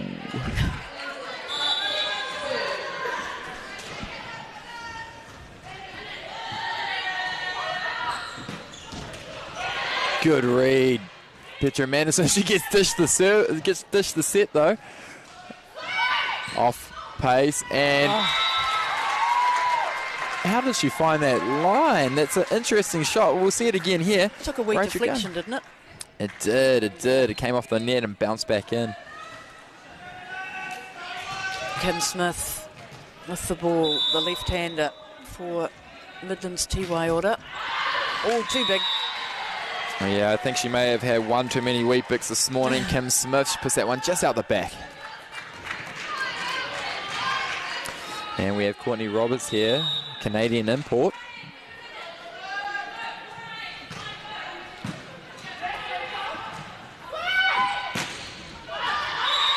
Well, 2 in a row. Southern Ponamu. Yeah, it's just something I've noticed in these last couple of points. The passes from the Midlands Te Waiora team, not perfect, they're not bad, but the setter, Hannah Davenhill, just setting those ones quite a few metres off the net. Makes it a little bit more difficult to hit them in. Let's see how she goes on this one. Better set, and she gets the point. Good stuff. Now that's the power game back again, isn't it? Rachel Gunn just touching her back there. She did come off in round 1 on day 2 due to a bit of a back injury. She sprained it just a little bit, so she's been great this weekend. Touch wood, she carries on. Oh, she's been great in this match. The back for Te Waiora. Bit of commentator's curse there, possibly, we can't Leslie. do it for them. We can't do it for them. So that's the first service area there for the Midlands Te Waiora team here in this 4th set. So not bad. They've cleaned it up. Nikki Peel. What little bit of magic can she serve up for Southern Pounamu? Again, nice flat serve. And the unstoppable Annalise Fitzy, number 4 there. The combination Davenhill and Fitzy. It's a little bit off. It's a quick swing cross court there. The outside hitters have been great, haven't they, for Midlands Te Waiora? Absolutely, absolutely, yes. It's the great thing about this Midlands team is they've got 4 hitters every time almost, even when the set is front court. Davenhill's pretty smart on the front court there, and let's see if she does see. There she goes, a little tip. And Jenna Thorne, number 2, they're just reaching over too much, and on the way down she clips the net. 13 all. A set that Southern Pounamu, this team has to win to stay in the hunt for a title. Very lucrative title too, the first title of the National Volleyball League, this being the inaugural competition. What a great competition it's been so far. Look at that block. A bit of energy coming from the Southern Pounamu team. We see the big hands, Rosa Vesti and Haufenua, and a bit of scream as well. Getting underway very quickly. Not much time between points. Wow. Oh, what a reply. Yeah. She did well there, Jenna Thorne, to sneak that past the 2 blockers and almost a 3rd blocker on her there too.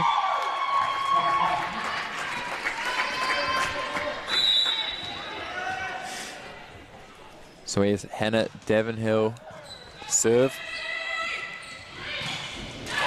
And that one using the hands of Kim Smith. Number 2, Petra Manderson, swings it wide.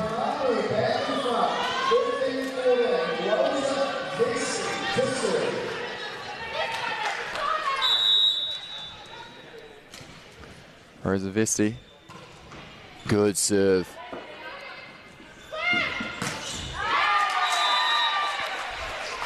And Kim Smith replies with the same situation. She uses her left hand, gets it off the outside hand of Haufenua, number 6. 15 all. Nice flat serve again. It's been a powerful part of their game for Midlands Te Waiora, the serve.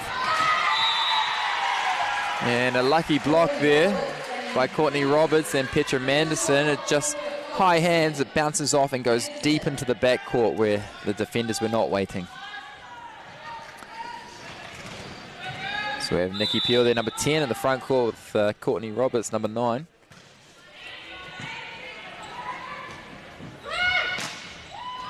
And tit for tat, isn't it?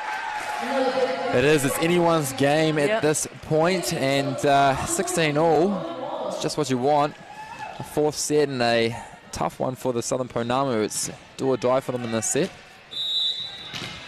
This in the previous set, which was won so handsomely by Midlands Te Waiora, 25-13. By now we had a dominant team, but we haven't quite had that in this set, have we? It's so close. Hayley, oh no, that was Katie Sadlier, the middle in the backcourt. Wow. What a save from Katie Sadlier, number 10 for Midlands Te Waiora. Here, we'll have a look at this. Good defense and then a great swing, Katie Sadlier, number 10, didn't play in the first round. She was actually a call-up for an injury. Renee Ursum came down with a leg injury, so as a non-travelling reserve, Katie Sadlier was pulled in. She's playing spectacular. She certainly is. Her serving memorable for me. And 4 contacts there by the Te Waiora Midlands team.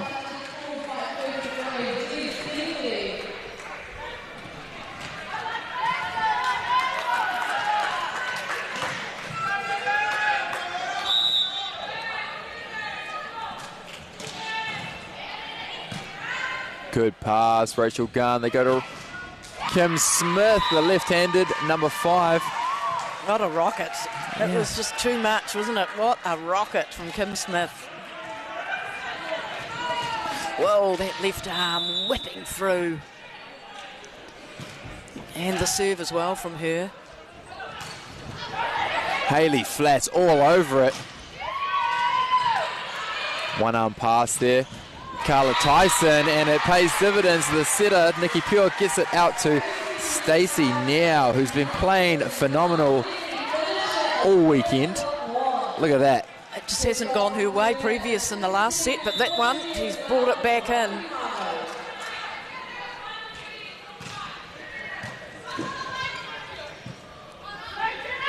I love the direction that Hayley Flats has given to Waiora. Libero wearing the different coloured shirt out there. And that one comes all the way over to the commentator's stand off the arms of the Southern Ponamu defender. Great swing, Kim Smith. She's been playing very well. Oh, absolute legend. Even that first set that they lost to Waiora, just how she brought her team back into it and closed the gap and didn't quite take it, but certainly they took the next couple. Good chicken wing, there it is again. And again.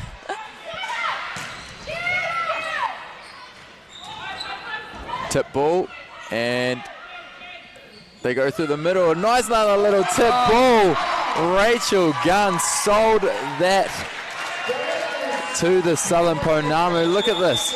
She comes through aggressive, and last minute she changes to a little roll. Just gets it over the blocker, and so a timeout now called by the Southern Ponamu team as they just need to find some composure here in the business end. It's the first of 25, Midlands to Waiora 5 away, Southern Ponamu 7. Well, they need to find something special. They need a spark that brings them back into it and, you know, stamps the mark and says, we are the best team. But I think with what we've seen so far, Midlands to Waiora. Yeah, absolutely. They're in the controlling part of this game. They have total control. The defense has been immaculate for the Te Waiora team, and it's been improved over the time. And there you see a little bit of shrapnel. That's what's up for grabs. Not only that's what they're playing for. Yeah, not only that, you get your name on that big, beautiful trophy, which has got nobody's name on it yet. So I'm sure you want to put your name on it first. It would be fantastic, wouldn't it?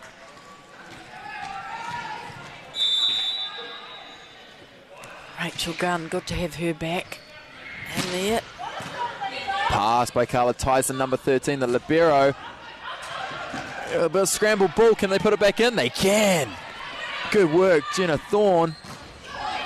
And she manages to get to the block as well.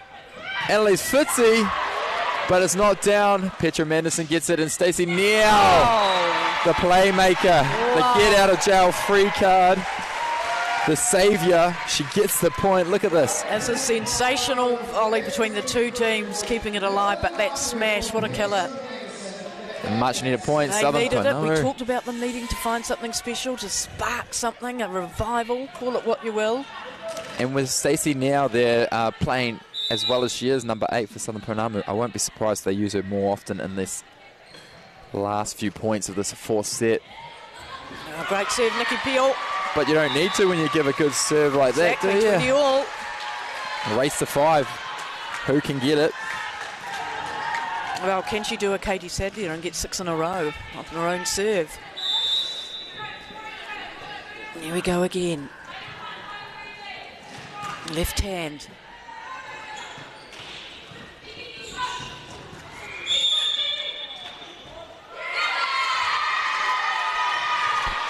And the captain there, Kim Smith, wants to come over and have a conversation with the second ref there. But Des Kerry just saying to the captain there, you can't have a conversation with the second ref, you can only have a conversation with the first ref. So net touch violation there, and Southern Ponamu, to their surprise, take the lead. I tell you what, we've got some very learned people in the crowd too. I just saw on the background there Les Black from the alumni of University of Canterbury Rugby. There we see the chicken wing from Stacey now, and they go to Farby, but the power and pike of Annalise Fitzy, she gets up high and she penetrates at the last second. Let's look at it here. Up and bang, there she goes. The good old pike while you're in the air. It takes a lot of core strength to do that. Look, I'll tell you what, even though a lot of this crowd would want the Southern Pounamu to win, I think they're really enjoying the quality of the game, the skills that are on show, being very fair in their appraisal and their congratulations when a good point's won. They're loving it. We're loving it. We definitely are loving it over here in the commentator stand. And Stacey Niall, the saviour of this team, dishes up a float serve. 22 all. 22 all. It is a race to 3. 3 points is all it takes for the Midlands Te Waiora to take the gold medal, or Southern Ponamu to keep their chances alive. Where they go here, it's a low set to the middle. Courtney Rosavesti, sorry. Big block off the hands of Rosavesti this time, and so Midlands Te Waiora take a 1-point lead. They still control the game. I thought Davenhill's serve was superb again. It just sets up the whole point, really, doesn't it? Another timeout. And this will be the last timeout for the Southern Pounamu team, as it's a desperate plea to stay alive in this game. They'll need to win this next point and the next two to take the set. Well, it's been a thorough examination of a team that yesterday won, 3-zip? Absolutely, yeah. Southern Pounamu coming through as one of the only teams to have won every game, and this could be to their disadvantage. This could be to their demise. They lose the one game that matters the most. It's the gold medal match. You wouldn't want it, so Southern Pounamu still going to be hungry to win this point. I have to say, though, in that semi-final against Northern Moana, that Mariketa Rademacher's kept that game going for Moana. It would have been finished a lot earlier if it hadn't been for her. And a good timeout. Mary Edmondson will be pleased, and probably a bit of a sigh of relief on the bench as they win that point and they tie it off. So now, next 2 points is all it takes. 2 points.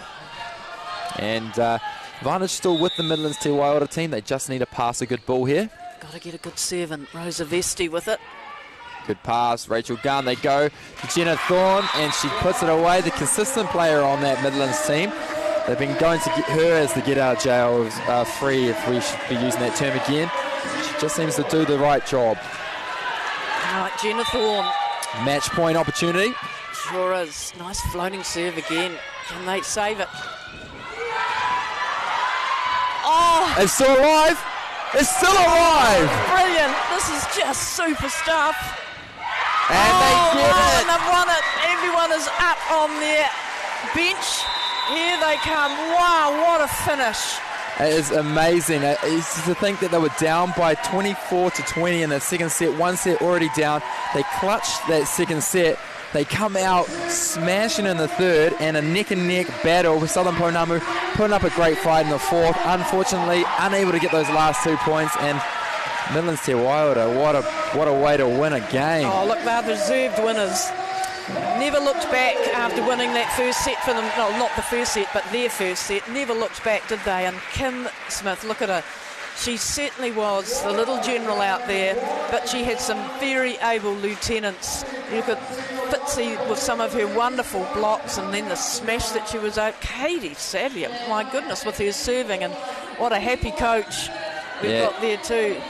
Yeah, Rachel Gunn, another big part of the team. In fact, when you look at that Te Waiora team, it was 6 players all playing together very cohesively, and everyone bringing something else, a new element to the plate. You had Katie Sadlier serving up to win that second set, as well as playing some phenomenal backcourt skills. We had Hannah Davenhill setting that all 4 sets. She was using every option very efficiently with the combination of Annalise Fitzy on the C slide, Rachel Gunn on the outside, and Jenna Thorne, very consistent. So they'll be very pleased with that result.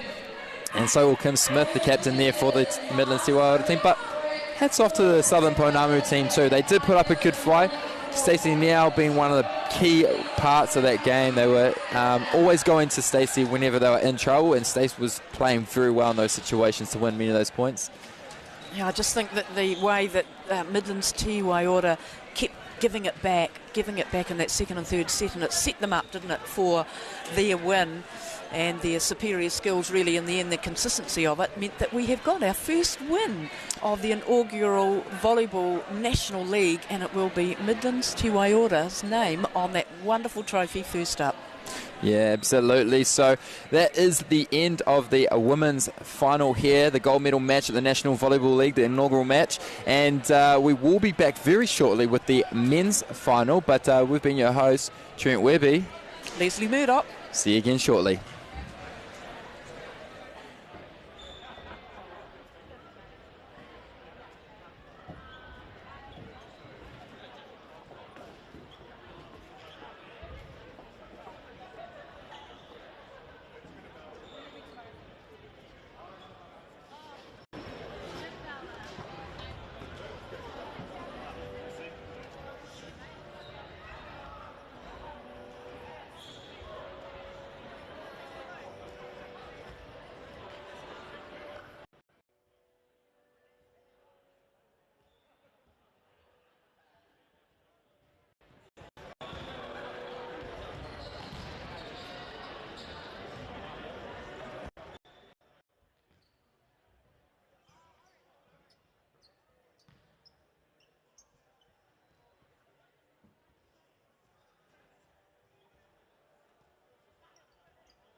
Ladies and gentlemen, this is time we are getting set for the men's final. And that is in our big blue from the Central Haufenua. And Troy Hobson from the Southern Ponamu.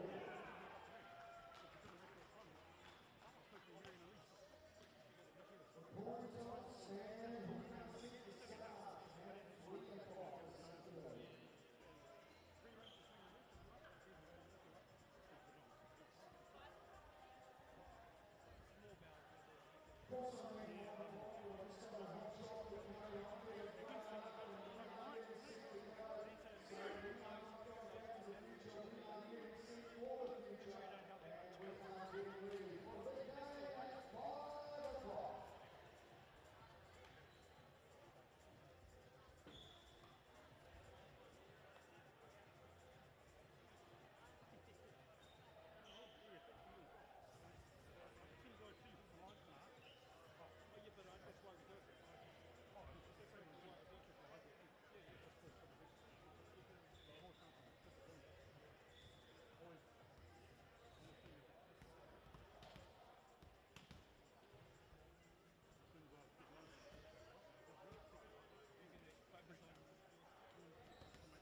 Kia ora and welcome to the Garden City.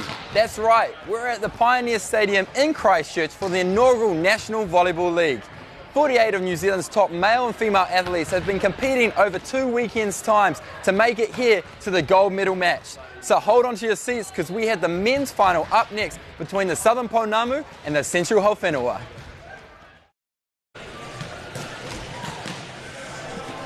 Well, kia ora and welcome back. We are in Ōtautahi Christchurch Pioneer Stadium and it is the time for the big men's final in the inaugural Volleyball National League 2021.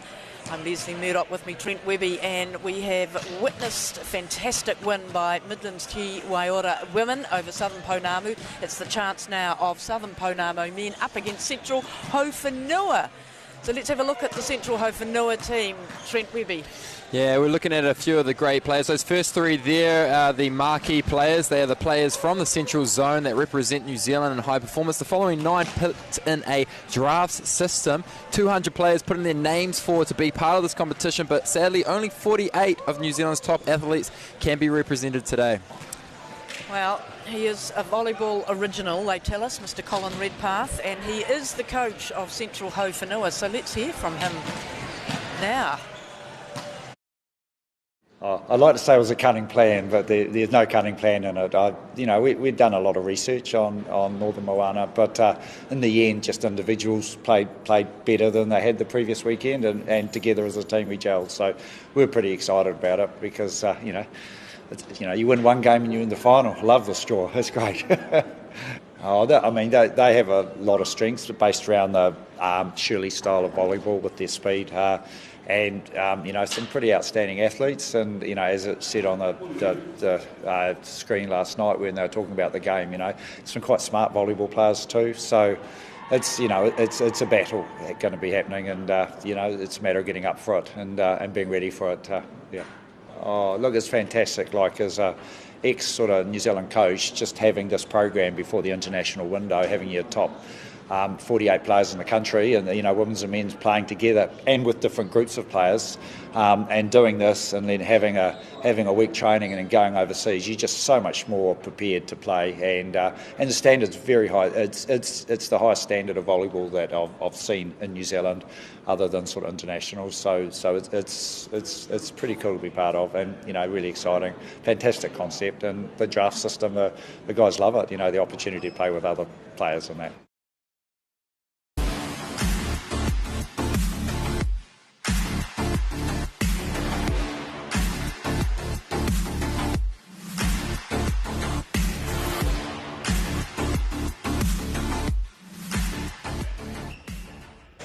Yeah, well, thank you to Selming. I'm told reliably that they can actually make you jump a wee bit higher and make you run real fast.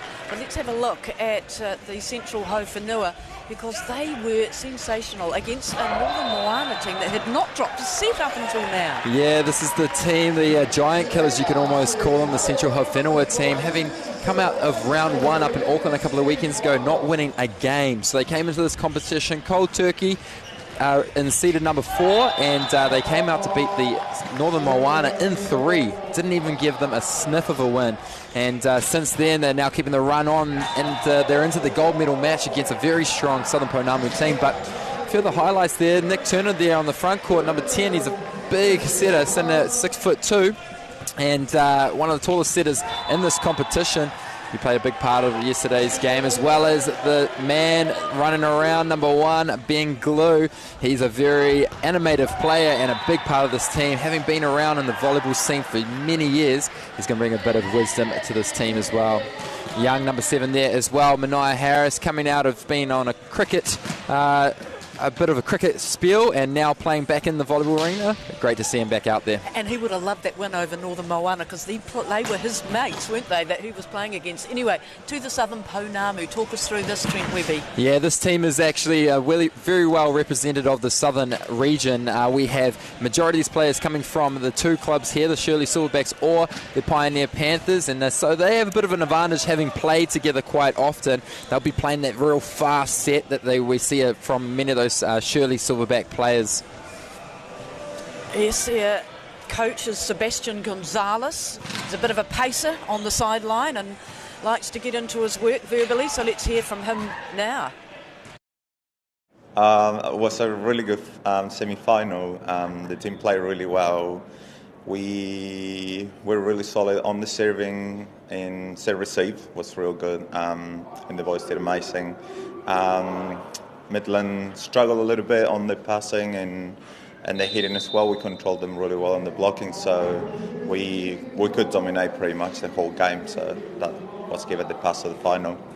It's going to be a tough one. We already have a 5-seater with Central team. There is a team with a lot of experience. There's good players, so it's going to be a tough game. But I'm really confident that my team is going to do a good game. The boys been playing really solid. It's that team connection, so I'm hoping it's going to be a good day today. Oh, that is amazing. It's something never seen before in New Zealand. And as you can see, the games are just amazing. Having the top 48 players in the country playing all together against each other is something unreal. Just like, I'm hoping we can do this every year. I'm looking forward for the next NVLs.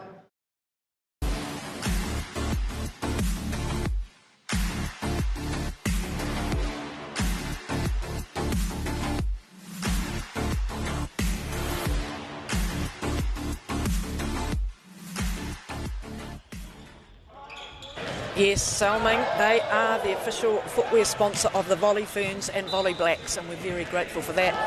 And of course, here we have this team here in the green, Southern Ponamu taking on Midlands to Waiora, and I thought their fast middle game was very effective. Yeah, absolutely. They've been playing that quick ball quite often here, and they don't have the biggest lineup out there. In fact, they probably have one of the shortest teams of the National Volleyball League, but they do well with their height. Mana Placid, a 6'1" passer hitter, as well as Giles Black, just love the quick ball and being short and jumping high. They get to pass those big blockers quite often. Now, these two teams have met already in round one, and it was a big 5-set battle, with the eventual winners being the Southern and Ponamu teams. So the Central Haufenua will be wanting to get some revenge out there today, and it's a good time to get that revenge, the gold medal match, because it's all on the line. Whoever goes home today will have a bit of a lovely shrapnel. A couple of other really good players there. You see Luke Holson there in the light green top. He's the libero, and I tell you what, if you want to see a ball stay in the air for as long as it can, get this guy on your team. He is a magic man in that situation. Yeah, and I thought his younger brother Troy was very good in around the net as well, and got some crucial points to really press it home in their all-important semi-final. But this will be a well-matched big final, won't it? And the crowd has stayed as well, and we had plenty of atmosphere in the women's final. Expect the same. It could be more explosive just because of the physical differences in the power. Yes, but don't forget that net is a little bit higher as well, just to change that advantage. So looking at a net that's at about 2 meters and 2.5 high, and so these guys, some of them are standing at 2.5 meters high almost. And we have a good little bit of country road there being chimed out by the Central Haufenua team as they just get a little bit of team morale going. And that's one thing we're going to expect to see from the Central Haufenua team there. Not only an explosive team in performance, but also in their celebrations, and having the likes of players from a volleyball club up in Auckland known as Players Volleyball Club, who are very entertaining on the court. They also have the likes of Ben Glue, the number one for the Central Haufenua. He is very animative. We mentioned it at the start, and I'm sure we're going to see him doing a little bit of shimmy and a little bit of dancing as well. There he is there in the middle of your screen. He is worth having a camera on just the whole game, because he gets so emotionally involved in the best possible way, but he is the talisman for this team. And I love their story, that they came in as the 4th seed. They played a team that hadn't done anything wrong up until then, and they knocked them off big time. I just love what they brought to that semi-final. My big question, can they repeat it today? Yeah, it'll be interesting, and what's going to really come down to is two things. Are they blocking strongly, and are they setting well? And with this Central Haufenua team, they are a little bit at risk. They do only have the one setter, Nick Turner, and if he's not setting well, they could be in a bit of trouble because they don't have many other options. But the blocking that they had yesterday was their strategy, and they blocked out the Moana team and did not let that ball even get across. Didn't even let the setter even have to set Nick Turner there, number 10. So, yeah, they're going to be coming out strong. But the Southern Ponamu team, the battlers. As you can see, they all look reasonably tall, but you see number 7 there, Lenny Meyer. He is a freak of nature. He has been probably on a little bit of a volleyball hiatus a little bit, but he's just come back and he has been blocking up one-on-one with many massive blocks. So he's going to be a big part of that Southern Pounamu lineup. And here we can see a little bit of the energy coming from the Central Haufenua team as they give the high fives and high tens and a slap on the back to get the boys amped, to get them excited. A gold medal match, maybe something they didn't expect to be involved in 2 weekends ago. Well, we're letting the PA take over here because they are really killing it out there in terms of the noise levels, but there's sticky glue at the end, wearing number 1. Bouncing, ready to go. Here they go.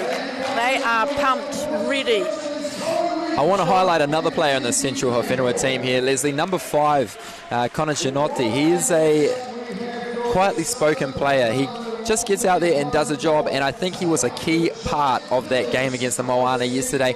He got about 6 blocks in one particular set that was unreal because, you know, the blocking is all about how well does the middle get to the pins, how they get to the outside or the opposite, the other 2 players there at the front court, and Connor does well in that situation. He's quick and he's fast and he's very agile, and we're hoping to see a little bit of that again today. So he didn't get as much game time in round 1 a couple of weekends ago, but he's definitely earned his place on the court, and you can see him there in the bottom right hand corner. So number 1 is Benjamin Glue, 5 is Connor Gianotti, and 10, of course, Nick Turner. Really important parts. Now 2 for Southern Ponamu, Troy Holston, the younger of the 2 Holston brothers. He was very, very good yesterday. Here he is in action. Great elevation. Yeah, very good. Mike Watson there. One of the only players in this team that's not actually from the southern region. Number 1 there at the front court with the big moustache. He comes from the Tauranga Tigers, so the Bay of Plenty region. And he was brought in originally as a substitution for a injured Sam Nielsen, who unfortunately had a ankle sprain in the game against the Moana yesterday. So here we go again. And unforced error there by the middle there, Connor Gianotti. Troy Holston, Shirley Boys High, big influence in the Southern Pounamu team. The Holston brothers. Mana Placid as well from Shirley Boys. He was terrific too, 21-year-old. Had a little bit of experience over in Korea, hasn't he? Yeah, absolutely. Had a bit of a training camp over there, which came back and he just, you know, came out with all this talent, which is awesome to see. I thought he was an integral part of their win. There's no doubt about that. And of course, very big family as far as Sky Sport. Mana Placid, his mum's a floor manager, his sister Tiana, floor manager. Great netballer is Tiana, and it's great to see Mana Placid, who has the ball, who's going to serve, wearing number 9 for Southern Pounamu. And a great serve he gives. Roy Ching, number 9 for Central Haufenua in grey. Mike Watson off the top of the hands, number 1. And a chase down by Henry Ape, the libero, number 13. Oh, Henry Ape, that was magnificent. That's what it means to them. He'll keep doing it though, Henry Ape. They may not have won it, but he'll keep doing it all game. And this is something great about Henry Ape. He actually has a scholarship over in the States as well for volleyball. Plays libero over there. Crafty man, very fast, as you just saw there, having to run almost about 15 metres to chase that ball down. And service error there from the Southern Pounamu team. Something that Mana Placid has had a few of, but he is also one of those aggressive players that gets a lot of aces as well.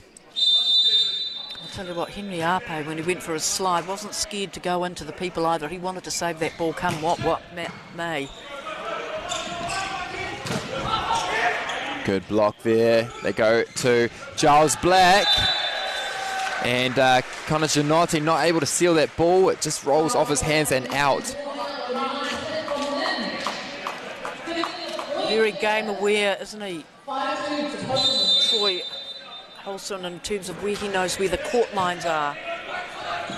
Tight set there. It's still alive. Great recycle there by the Southern Pounamu. They go to Connor Gianotti again, but it's got to go over. Mania Harris, number 7, feeds a ball, and it looks like it's going to be a free ball opportunity here now for the Central Haufenua team. Good pass, Henry Ape. They set to Sticky, the being glue, and he's pumped. Oh, that was just a killer, wasn't it? There was no chance to get underneath that and retrieve it. Here he comes, the left arm. Look at him. Yeah. Wow. Wow, that would have been, even if you'd had shinies on, collecting that on the shin is not happy. Connor Gianotti there, number 5 for Haufenua with the serve. Mike Watson again. And they're using him quite a lot. The substitute from last week, he now gets to be a starting player. And Troy Holston using the quick ball. We mentioned that at the start. Southern Pounamu like to keep that set nice and fast, nice and flat, and have the defense of the opposition having to move quick. 6-3, Southern Pounamu ahead, early stages. Big final. And there we have Sean Maiava, number 12, the middle. Originally from the Midlands region, a marquee player within this team. Plays for the Wellington Pines club team. There he is, Ben Glue. Whoa, unforced error, which is very uncharacteristic from the left-hander. Yeah, you'll be a little bit upset about that. Ben Glue, a.k.a. Sticky, yes, so everyone calls him by. Not surprised.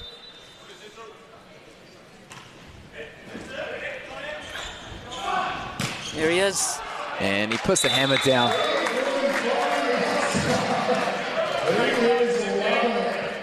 Look at this again. He is the go-to guy in this team, and he always is the go-to guy in the big final matches, Mr. Ben Glue.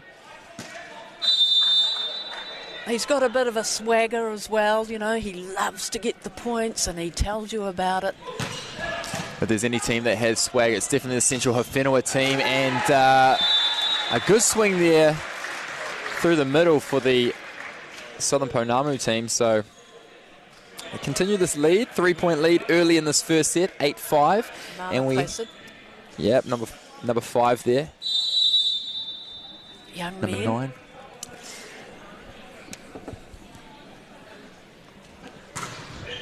Good serve, Jack McManaway, and a free ball. Look at that. Mana Placid says, if you're going to give me this free ball, I'm going to send it right back at you. And there he goes, straight down into the middle of the court. Number 9 there for the Southern Pounamu. Interesting when you look at the ages of the two sides. The Central Haufenua team, clutch of 34-year-olds, a 38-year-old. There's a 17-year-old in there, 26. By comparison, the Southern Pounamu, much younger. Couple of 17-year-olds, 20-year-olds, 21, 23. Yeah. What is it, the wise heads or the young guns? Who's going to win it? Well, it's interesting, though. I guess you could call them the veterans, the Central Haufenua team. They bring the swag, we're talking about it. They bring the energy off the court as well as on the court, and that's great. It's what you need in this sort of sport. Oh, you want them to keep playing, that's for sure. And that ball just going too long, so they close that gap now to 2 points. Sean Maiava, number 12, they're going back to serve again. I tell you, Nick Turner's got something about him too, hasn't he? Got some real presence on court. He's a bit of a vocal player, and those who have played against him or even with him will know how vocal he is. And a crafty little shot there by the outside hitter there, Mana Placid. Just an off-pace hit and find some space in the backcourt. Using the angle really well. Empty space. Placed it perfectly. Bump set, Roy Cheng, number 9 for the Central Haufenua team. He's a pretty consistent player, Roy Cheng. Had a university scholarship to Brandon University over in Canada. Here's number 10, Nick Turner. Oh, and there's nowhere to go on that one. Mike Watson has to send it into the hands of Ben Glue. And you see number 1 there, Ben Glue, after he gets the block. Watch the celebration. Boom, and he's happy. He's dancing. Yep. He must cover the court 3 times more than anybody else, and half of them are celebration runs. It's great to see. Love the fact that they celebrate it. And Nick Turner running back. He wants the ball quick. He wants to keep the play going because they have the momentum now, Central Haufenua, and they've tied it up 10-all. There he is, Mr. Personality Plus, 3 behind at the net. And the second service error for the Central Haufenua team. So Southern Ponamu still hold on to the lead by 1, 11-10. And Mana Placid here, number 9 to serve.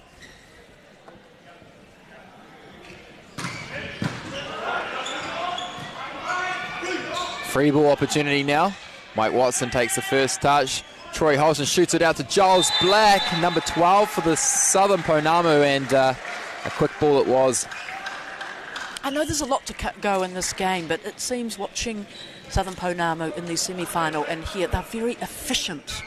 You know, they are not extravagant in what they do and using their energy levels, and they're very accurate.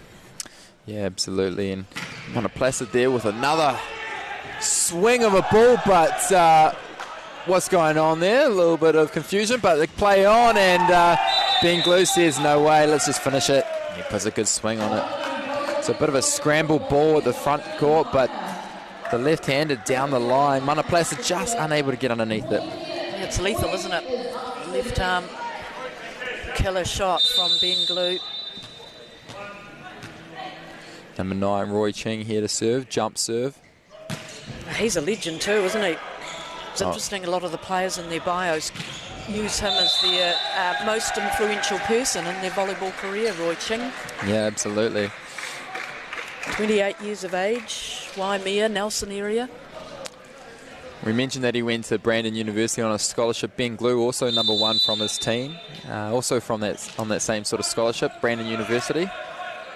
And off set, Mana Placid with a good pass there, and a set to Mike Watson, but he hits it too far wide, and it goes out. So we have Connor Gianotti here, number 5 back to serve, and number 12, Sean Mayava, jumping on to play the middle blocker. Bit of pressure here and a free ball opportunity, but Jack McManaway will be happy with that kill. He just rolls the ball over on a very short dig, and no one's home on the other side. The ball just dribbles over, lands right in the middle of the court. You can train for all the hardest killer shots, you know, and the little subtleties, but sometimes it's those things, those little ones that aren't meant to happen, cut you dead.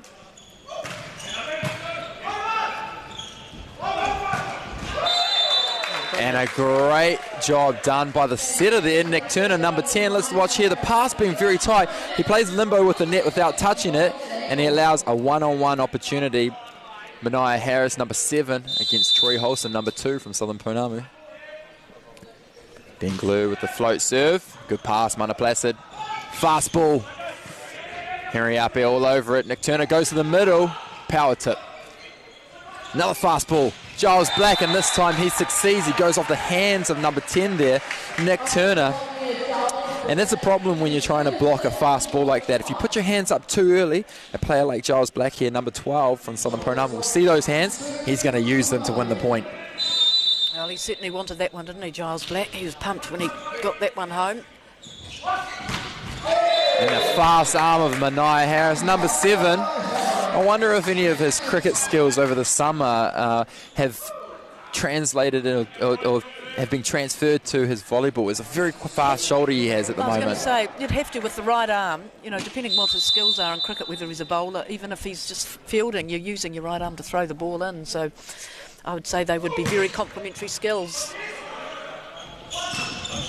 Off the hands, it's still alive. Jack McManaway tries to go fast.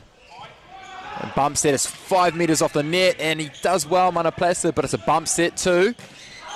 Sean Mayava, who just puts it too far long. So scramble play on both sides.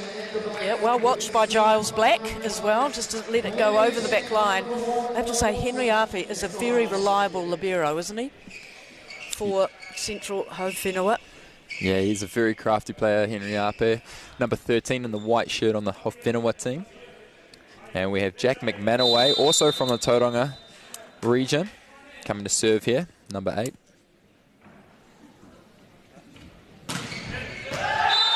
And an ace. Aced it. And that's the best kind of ace you can get in volleyball. No one able to touch the ball, just puts it away. And Jack McManaway, interesting player. He was one of the later picks in the competition, the 11th or 12th pick for the Southern Pounamu team. However, in round 1, he didn't get much game time. And he was a big part of the win against the Midlands Waiora team yesterday afternoon. And again, earned his stripes, and now you see he's a big part of the game. So just like Mike Watson, one of those substitutions that came off, did the job, and now has earned his belt. So he gets to carry on with that great run of serves and great work in the middle. Well, it's like anything, isn't it? When you come off the bench, you've got to take your spot. You might only get a few minutes, but you've got to make sure that you add to what the team needs at that time. And should you do that, the confidence will grow, the coach will give you more. So that timeout there called by the Central Haufenua team. It just identified that at this point in the game, control needs to be brought back to their side of the court. And so they're going to just put a bit of service pressure now. Great back four for Central, isn't it? Who they've got.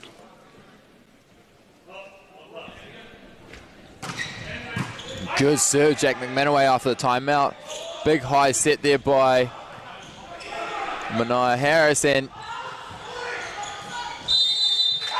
bit of scramble play there at the front court. Cool there, great work by the first ref. He says it's a backcourt violation. The person from the Haufenua team who attacked the ball was actually supposed to be backcourt, so you could only attack from that white line that's about 3 metres off the net. 18-14, Southern Pounamu ahead of Central Haufenua. Dribbles over, but Mania Harris takes control of it, and so does Ben Glue with a free ball opportunity. Jack McManaway sets it to Mana Placid, and some very nice hands there by the young number 8. Comes from a bit of a beach background as well, so he's a very confident setter as well when he's in the backcourt. Timeout. 19-14, making some big, powerful plays, Southern Pounamu. And so this is the second timeout now for the Central Haufenua team, and if they're going to change anything after this, it's either going to be substitutions or it's going to have to happen internally with that team that's on the court, those 6 players, because Jack McManaway has been serving very strongly, and he came out of that last timeout with a very strong serve. Let's see if he can do it again. That'll be interesting to see. Number 8 here from the Southern Pounamu team, serving the jump serve, the jump top spin serve. They fill up a lot of the court, don't they, the Central Haufenua team? You know, physically, compared to the slightly shorter Southern Pounamu team. You look up and you're serving and you want to find that little area where you can just make your kill. And look at that, just like he did before. Jack McManaway put an extra heat behind that ball. I think it just got an extra 2 degrees warmer over here. Slammed into Mary Edmondson in the crowd. A nice little, hope you're okay, says Sticky Glue to Mary. Yeah, I'm fine, she says. Would have liked to win for my team, but it didn't happen. It's a passing comment. Jack McManaway with another strong serve, and he puts it into the net. So pretty common that happens. You come off with a very strong serve like that and get a service ace. You try to repeat it and you just put it into the net. So just a little bit of loss of focus there by Jack McManaway, but great serving by him to make it an extra 5 points there. Whoa, and too big. Yeah, Sean Maiava just a little bit disappointed with that. He sends that ball up, and it drops outside the court. Troy Holson, float serve. Under pressure, that goes back to Roy Cheng, who just passes, and it comes off the head of Mana Placid. So sometimes you consider whether or not that hurts. It only hurts if you get it in the face. This one, as you can see, will come off at the top of his head. Whoa, falconed it, didn't he? Yeah. Still, if you're a football player, you're doing that all the time, or a lot of the time anyway. Now, so very awkward pass there by the Southern Pounamu team, and the Central Haufenua close the gap by 1 more. Interesting you mentioned about the falcon, because we call it a falcon in volleyball as well. So when ball comes off of the head, usually a falcon is actually when the server serves it and it hits the back of the head of your own player. Is actually what we consider the falcon. But in that situation, it would be the dome off the top of the head. Yes, yeah, front lobe. Yep.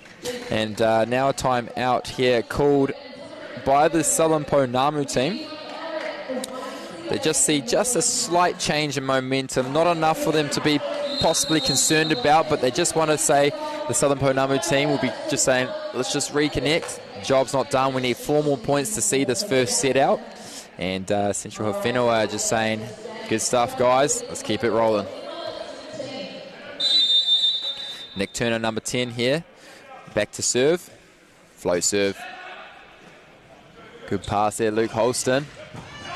Easily read, but some confusion there. So confusion between the setter, number 10, Nick Turner, and Henry Ape, number 13, in the white shirt for Central Haufenua. Who was going to take that second ball? Generally the setter, unless they call help. And the gap opens to 5 points again. Mana Placid, jump serve. And a great jump serve that was. Nick Turner having a bump set to Ben Glue, but a great high swing. He just target practice. Does he ever put a foot wrong? Sticky Glue, it just always go. He's in the right place. He sees it early. Signs of a great player. Has the time to put it where he wants it to, and then can execute. Yeah, he's a smart player, old Ben Glue. He's been around for a wee while, so it's not his first rodeo. Roy Ching. Oh, unfortunate. That must have just missed by a hair in the backcourt. A great, powerful jump serve by him. So now a float serve here for Lenny Meyer, number 7. Mania Harris, great pass. They go back to Ben Glue, and it hits the roof. That shows you the power, doesn't it? The fact the rebound gets up and hits this roof. Well, how high would we be here? Crikey. 15 feet. Oh, a lot higher than that, I think. We'd be looking at it roughly about 20 to maybe almost 25 metres high, I think, yeah. Well, that's powerful, isn't it? Yeah. It's just the rebound. And there you see the head coach is Sebastian Gonzalez. He's a man that doesn't like to take a seat. He likes to coach standing, yep. Hands on the hip. It's his classic posture there. Great pass. Roy Ching from behind his back. Ball still alive. Henry Ape passes it perfect 2.5. Sean Ape. Oh, sorry, Sean Mayava with a great little tip and a double contact called. So that ball just coming into the hands of the Southern Ponamu teammates and just coming out with quite a bit of rotation, indicating that 2 hands contacted it rather than both hands simultaneously. Saving the set point. Central Haufenua. Glue. A free ball opportunity here, and Central Haufenua go to their man that's been doing it all, Ben Glue, number 1, but this time Southern Ponamu have his number and they get the block to send them into the second set with a 25-20 win in the first set. Here you can see a good high swing, but Giles Black there, very impressive player. Blocking at the net, he is a very aggressive blocker as well, so he'll be pretty pleased with that one there. The youthful exuberance of Troy Holston and Mana Placid and versus the experienced heads of Ben Glue and Nick Turner. Not much in it though, not much between these two sides. And I do think the Central Haufenua team do have a lot more to offer. We've seen them blocking very well yesterday. They'll be wanting to get a few more of those blocks in here, and that key part of that was Connor Gianotti. So they'll be wanting to get him back on the court and getting a bunch more blocks in there. They also had a good service pressure yesterday, and I just find in that first set they did have a few service errors that were unforced, putting a bit too much pressure on. But it is a tough balance there. So Southern Ponamu with the lead, with the win there, and taking the first set, they'll be pretty pleased with that. I'm not so sure if we'll see any changes here in the rotations, but in fact, from what has been happening with the Central Haufenua team, they are a team that likes to mix it up, so I wouldn't be surprised if we do see a couple of new substitutions in there just to change it up just a little bit and make the Southern Ponamu defence have to adjust. Steph Teo Heidi Fox and her family. She's the captain of the Canterbury women's rugby team. She's coming down to, she'll be hoping she gets back in after a year off, but always great to come down and watch other sports, get some little training tips or anything that can add to your own skill toolbox, right? Absolutely. Yep. If we had known they were coming, we could have had a funny little exhibition match and had a few of the rugby girls out there, although they may not be allowed given it's the rugby season, but would have been fun to watch, that's for sure. Like to see the players that play other sports give it a crack at something that's I can see them in which positions they would be playing already. I think that Steph Fox would be a libero. Yeah? Yep. Pretty quick, is she? Pretty Straight quick. off the toes. Yep. And you would think she would be, I wouldn't underestimate her either. No. Very quick. A little bit shorter than the others. Ben Glue, anyway, number 1 on the left. Yeah. Rearing to get back on. There he is. Couldn't wait for the whistle. Yeah, like a little bit of laugh with the first ref there. He's just trying to see who's the first on the court. Maybe we're talking about omens in that first women's final before, about who wins the first point. Do they win the set? And it stayed true in the women's final, and maybe the omen here is first to step on the court. Maybe they win that set. Maybe that's why number 1 there, Ben Glue, trying to quickly get on the court, waiting for the whistle. Right, let's see now as we get ready for the second set. Everyone seems to be okay. Make some changes. Yeah, there's no changes to the rotation for either of the two teams. They seem to stick with what they have, and it makes sense. The first set's really a trial and error. You want to see how the team's going and find the rhythm. And we have number 5 here, Connor Gianotti, coming back to serve first with the float serve.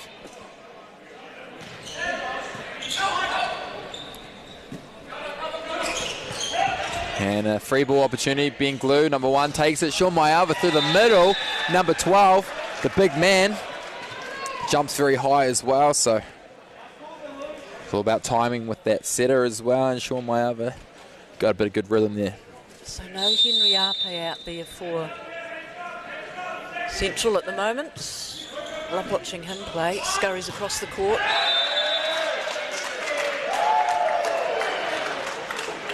And the call there, meaning that the ball hit the antenna. So out of play, that red and white stick. Yes, just a discussion. Just saying, I know what the discussion would be there as well. You'd just be asking the line ref to make that decision a little bit quicker, because it allows the players to understand what's happening in the situation. Connor Gianotti to serve again.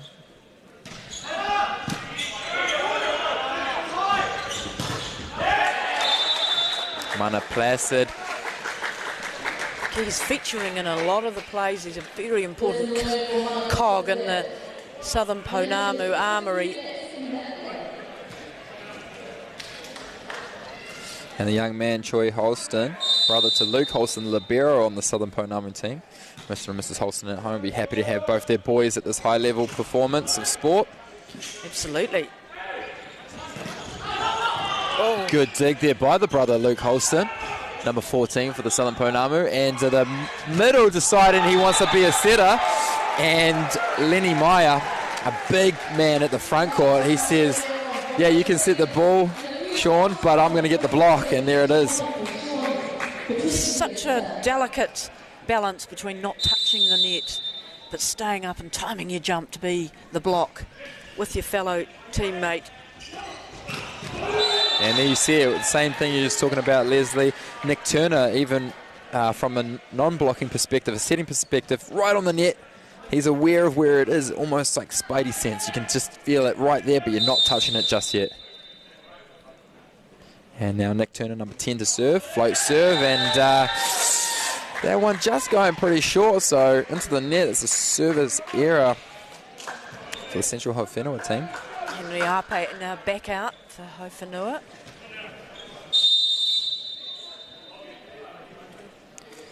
Mana Placid. Gee, throws it high, doesn't he? And the go-to guy Mr. Sticky. Number 1 there. Lethal left arm. Look at this. Big wind up. Great approach. And seals the deal to get the point there. So Roy Ching now to serve.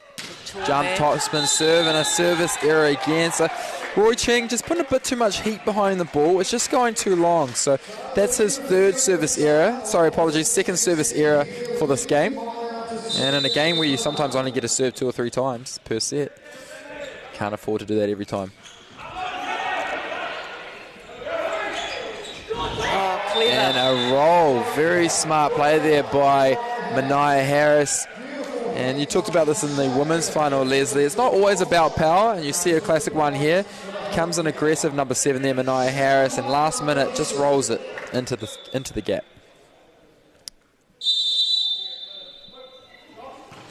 Shomayava, great serve, but easily picked by Southern Ponamu, and Charles Black sends it down line onto the setter, who almost does a karate chop kind of technique to keep it alive, but it goes off into the bleachers. He had a couple of clutch plays, didn't he, in that first set? Michael Watson. There he is. Good pass, Henry Ape. Mania Harris just off the top of the hands, and Troy Holson sets in the backcourt, and a big bounce on the top of the head, another dome. Let's have a look at this one close up. Sets in the backcourt. Boom, it goes off the head and wow, far away. Power from Mana Placid again. He is at the top of his game, the 21-year-old. Very accurate with it as well. Good recycle. Nick Turner sends it back out. Big reach there by Mania Harris, and very impressive, I have to say.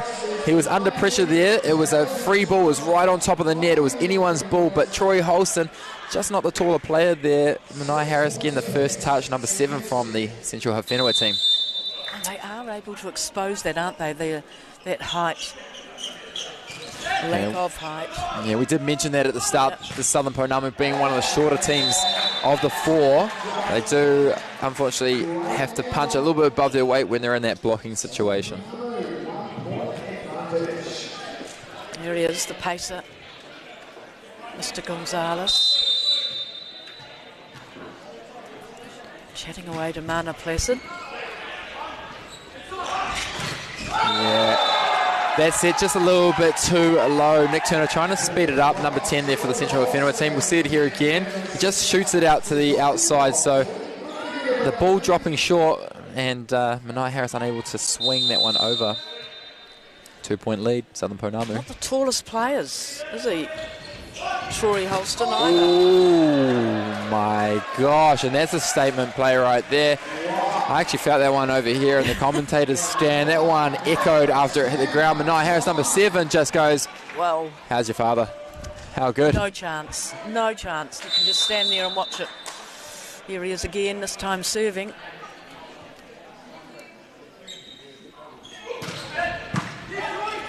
Luke Holston, one of the top liberos. Ball still alive. Mike Watson having to do something with it, but we mentioned about that height difference, and when you've got the likes of Connor Gianotti, Nick Turner and Roy Ching at the front court, and all 3 of them are blocking you, I really don't have anywhere to go. No, it is the Berlin Wall, although that's down, so maybe there's some hope. It is tough. Good serve, Mania Harris, well off the net. Let's see what they can do with it. That was amazing set by Troy Holston. And Mike Watson having to feed something through. It's still alive off the shoulder of Henry Ape, and a free ball opportunity. Somehow they keep it up. Central Haufenua is still fighting this point. Mana Placid having to chuck a tip in. Henry Ape all over it, and Roy Ching. So Nick Turner there just setting that one too tight. Roy Ching trying to go up for the joust, the simultaneous contact, but Troy Holston this time getting the ball a little bit earlier and sending it into the backcourt. So unfortunate for Central Haufenua, they're doing everything perfectly to keep that ball alive, but just not getting the opportunity to attack back. And another big tick beside Troy Holston's name. And what he adds to the team, I thought Ben Glue had kept it enough alive for Haufenua, but... Good pass there. And that's what happens when you give a good pass. You get a good set and you get a great swing to win the point. And that's just one-on-one volleyball right there. They're so animated, aren't they, Central Haufenua? Everything more focus coming from Southern Ponamu. Look at the body language. Janoti, another good pass, Mana Placid, and he goes for the setter dump. And a great defense and block by the Central Haufenua team. And that's a very silly ball to go for. Sean Maiava. Very unorthodox and very uncharacteristic. The ball wasn't even coming over the net. He decided to reach over and his body hits the net. So just a spontaneous reaction. He almost couldn't help it. It was... And that's kind of what volleyball is. It's all about that spontaneity. You just helping on this occasion. Good recycle there. Henry Ape covering 2/3 of the court there, and Manai Harris just sending that one out. So now Southern Ponamu open up that gap again, 2 points. And Troy Holston, the setter there, number 2. 19 years of age. Plays with so much maturity, well beyond his years, really. Great set, Roy Chang. And a great block, by the Southern Ponamu team. Not the biggest blockers, except for Lenny Meyer there. Look at him standing next to Mike Watson, and Mana Placid makes him look even bigger, but the three of them combined, good, strong wall. Just the way they're timing their jump, really, isn't it, together? Helpful to have the tall, lanky frame in the middle.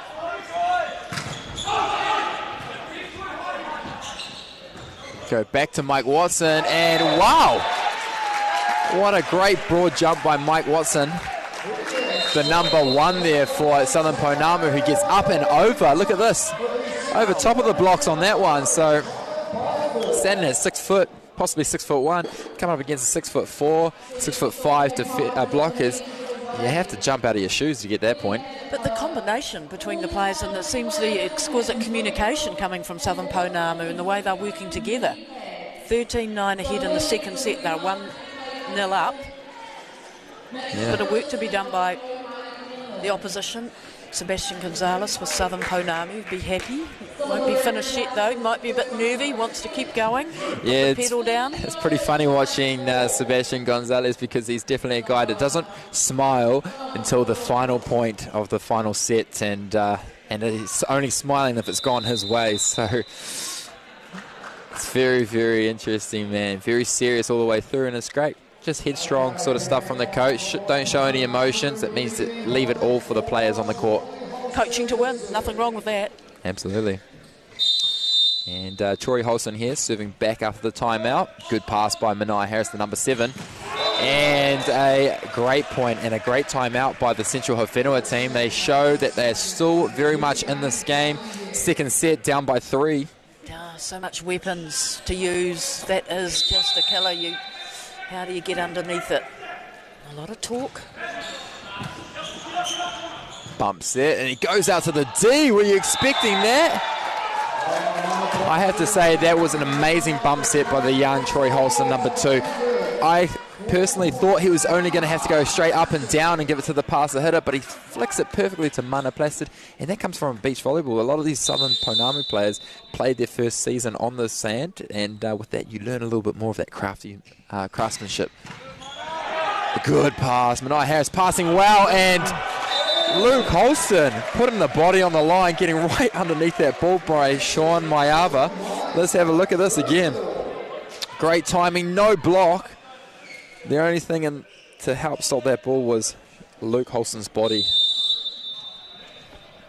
And the 3-point lead still there. See what Roy Cheng does. A good pass, and another big wind-up by Manai Harris, number 7. So we're seeing some big swings by the Haufenua team. They're definitely one of the more aggressive teams out here, but still trailing by 2 points, so they need to do a bit more work still. Yeah, well, it's their strength, though, isn't it? They are bringing the power game back to the big final. Look at, he's still smiling, chatting a bit, isn't he, Ben Glue? Look at him. There's the big men. Experience, craft. And the third service error there for Rory Ching. So I'm not too sure if the Southern Pounamu team had a chat with him beforehand, but they'll be thanking him afterwards, that's for sure. It's an easy point. Lenny Meyer, float serve. Rory. That was clever because they were probably expecting the big killer again. And we're just seeing the Haufenua team starting to use the middle quite often here now. The Sean Maiava there, just a little roll and then a good block there to get the point. So I love watching Ben Glue. It's such a little animated show. Every time he's got a part to play in just about every point. Yeah, he's the biggest hype man. Could be called Mr. Hype Man here in New Zealand.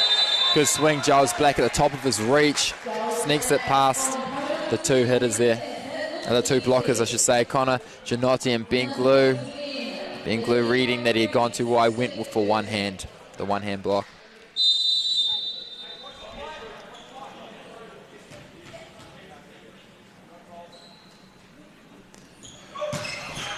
Mike Watson dribbles it over the net.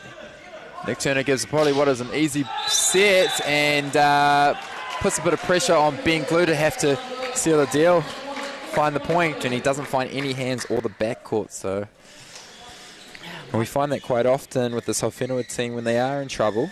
Their go-to man is Sticky, number one, Mr. Animation, and 9 times out of 10 he's been doing the job. Well, they can't be doing it all the time. A couple of points in a row for Southern Pounamu. Good pass. Oh, in fact, a tough pass there and a double contact there called on Nick Turner, the setter. The ball just sitting in the net. It comes off his shoulder and then off of the elbow. So 2 contacts called on him. And the point going to Southern Pounamu, and they have a 5-point lead now. They do. Second set, up 1.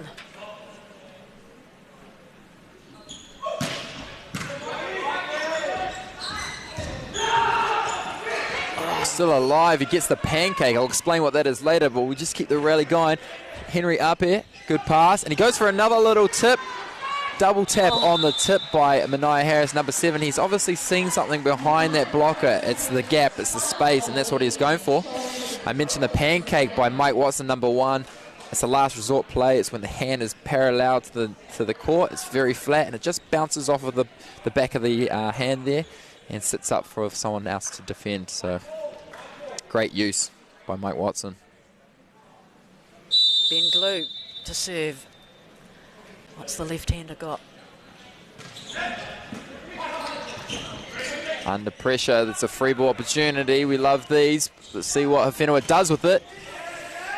Nothing on the first try, but they have a second try. They go back to Mania Harris, and he does it. Oh, it's just everything. It's all, every time he gets it, he is just hitting it and killing it, isn't he? Absolutely. It's definitely a guy that if he doesn't get it the first time, you've got to give it to him again because he usually gets it on the second time. We've seen that in the last 2 points, in fact, with the double tap on the tip before. And Ben Glue with a short serve here, right on Jack McManaway's head, and Jack McManaway scoop and deliver. I like it. What an interesting serve. Just quite different. Expect again the unexpected. Yeah, what they're trying to do there is they're trying to serve it short so that the passer hitter from Southern Pounamu has to approach to defend it and doesn't have enough time to get back and forward again to attack the ball. Good swing. Does it find anything? It does. Finds a little bit of that peachy orange court. And that's where he's trying to hit. Yeah, they've been strong on that, haven't they? Haufenua, it's keeping them in the game. 19-16, 3 ahead though. Southern Pounamu. And obviously a bit of hard work out there as we have to get the court cleaners out to just give a sweep on this beautiful court all the way from the London 2012 Olympics. Very privileged to have that here in New Zealand. So cool. And big shout out to Future Wood for bringing it over. Service error there, Central Haufenua. That is the 4th one for the set. So take away those 4 service errors, we would have a neck and neck game here. So I'll probably watch this replay later on, and they'll be going, cut out those service errors, we'll be in this game. Jack McManaway been serving well. Let's see what he's got. Another good serve, but an even better pass. Sticky with a power tip. And it's still alive, but it hits the roof. There it is again. 25 metres up in the air. It comes off the platform of the defender. And doesn't have time to slow down by any means. And the Central Haufenua, though, want to slow this game down. So they call a timeout. Well, it is Southern Ponamu who are just edging ahead there, forcing the Central Haufenua team to try and bring out all their tricks, to try and find the little spaces in behind the blockers.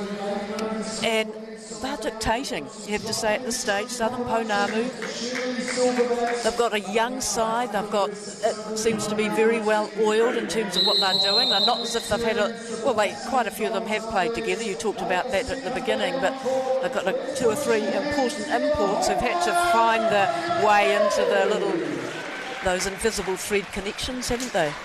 Yeah, absolutely. And Mike wasn't there, number one, just having a conversation with Sebastian Gonzalez, just trying to find out, given that Sebastian's coached many of these players, he hasn't coached Mike Watson, just making sure they got the systems right and that they're all on the same page. So Jack McManaway serves well after timeouts. Does he get another good one? Oh, but he serves it onto the libero, Henry Alper, the best passer on that side.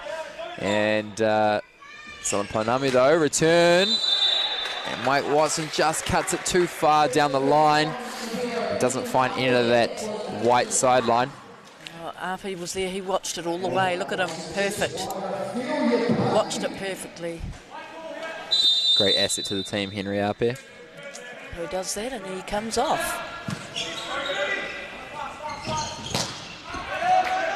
Nice touch there by Ben Glue. Connor Janote hits what is considered a backcourt attack. It's something you don't really see so often when the middle has to hit a backcourt attack, but nonetheless, he gets the kill, so put that one on the stat sheet. He'll be happy about that. They just look as though they thoroughly enjoy what they're doing, Central Haufenua. You know, that whatever happens out there, they're loving it, especially when they pull out a beauty. What a set. Misread by Mana Placid and a free ball. The middle has to take it. They go for a quick one off of Mana Placid, and the defender there, number 7, Manai Harris, just sitting too shallow. It goes over top of him. I have to say, a great set, there by Luke Holston, libero there. He was almost 9 metres off the court where he set there, and it was perfect. It's unfortunate Mana Placid wasn't ready. Trey Holston, float serve. See, they've got a few in there, haven't they? Haufenua, they've found that empty space. Yeah, something that's really cool to see about this competition, the National Volleyball League. This is the inaugural competition, the first ever time it's been run. Every single game, there's been a different MVP in my perspective. Every time there's someone else who's just performing just that exceptionally bit better. And for me right now, in the Central Haufenua team, and a great rally we've got going on here,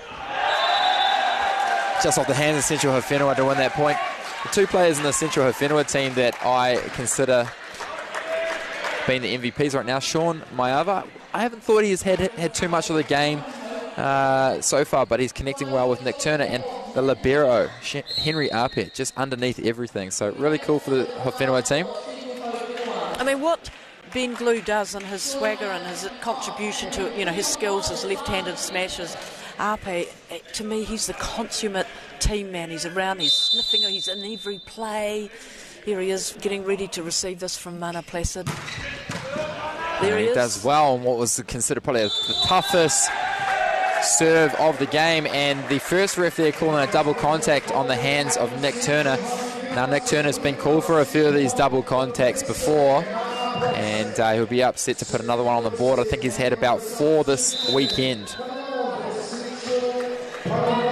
So we're starting to see a substitution here for a Campbell Forsyth, number 10, young man from Whakatane. He hasn't had too much game time over the 2 weekends. He'll be pleased to be on there now, that's for sure. 24-19 up, Southern Ponamu, Mana Placid. Oh, that's it. Second set. And And there we have it. So, Wow. Southern Ponamu, they do one better, winning the first set 25-20. They take the second set 25-19, and they leave Central Haufenua a little bit worried because they're on death row right here. They've got to win this set or else, you know, it's goodbye to that gold medal.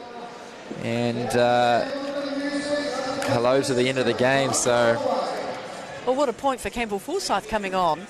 And, yeah, he's happy. Look at him. big smile. Yep. And great one. He's got a 100% kill rate, I guess. Perfect timing. Yep. I've added something. Yeah, why not? Maybe I'll get a few more minutes. Henry Arpe taking in hydration, really important.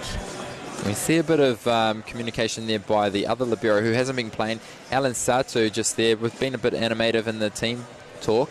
He's actually one of the senior players on this court as well. We're talking about how the age difference between the two teams, probably the average age of this Haufenua team, you'd probably be saying about early 30s, whereas the Southern Ponamu team is probably more early 20s. So probably a solid decade of experience between the two teams. Alan Satu being one of those players that's been around for a long time and was a big influence in the first round. He knows the sport very well and he coaches quite often these days. So he'll just be giving a bit of feedback about what he's seen, and then Colin Redpath, who's there now talking, will give his 2 cents as well. So it was good. That's what I like about team talks. You know, it is a team talk, not necessarily always the coach saying this is what we need to do. Sometimes the bench sees something differently as a player's perspective, and so they can put a little bit of insight into that team as well. I mean, you talked earlier about Connor Giannotti. We haven't seen a lot of him in that last set, and it's where the ball goes, I guess, as well. But, you know, they've got to throw everything now, Central Haufenua. They're 2-0 down, about to start the third set. But, look, if any team can do it, Sticky Glue and his mob can't they? Absolutely, absolutely. They can come back in because they really don't feel the pressure. They've been playing so long that they just deal with it, point as it is. Just watch what they can do. Let's have a look at this third set. In fact, who's going to win the first point?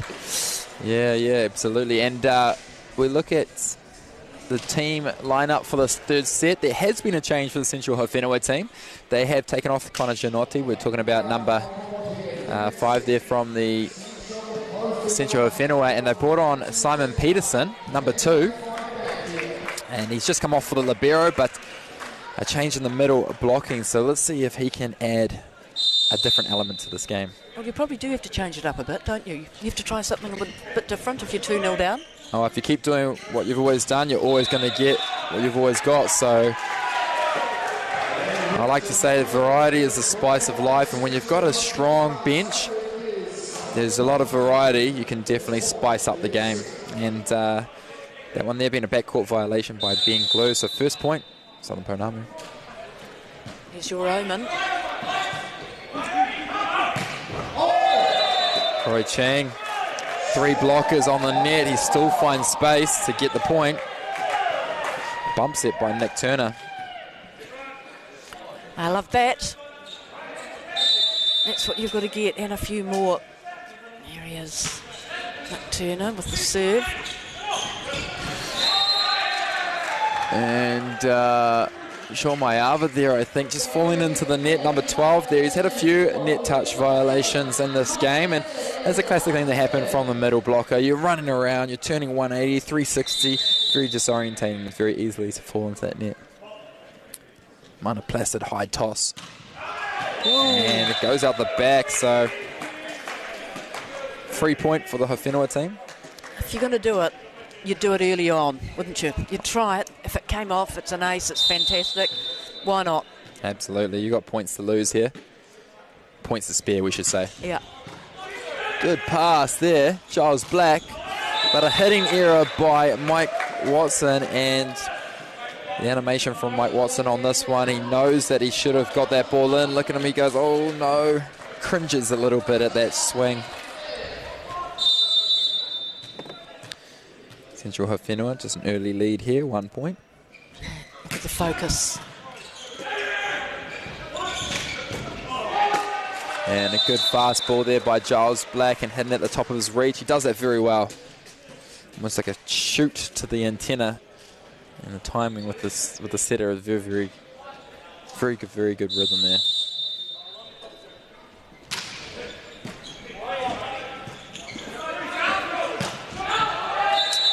And that ball just going too long. I think Manai Harris, there, number 7 from the Haufenua team, he kind of overran it. Didn't see where the set went first and had to step backwards to attack that one. Oh, dropping serve. They go back to him. Power tip. Good spot. I think Manai Harris has that spot well read. He pulls in both blockers and then just slightly touches it over top of the block.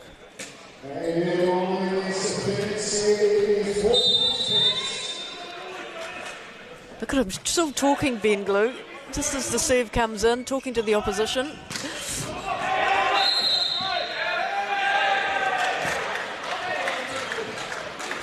And it's always pretty funny to watch the players when a net touch violation is called. It's the second ref's job, Mike Cobb, there to look at the net. He observes the net during the game from both sides of the defence.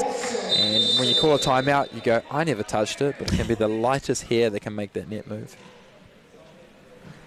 Mike Watson with the serve. Henry Arpe. Interesting choice, a jump set by Nick Turner. That ball had a lot of rotation on it, so risky move for him, and gives the point, unfortunately, to the Ponamu team, and they now have the lead 6-4.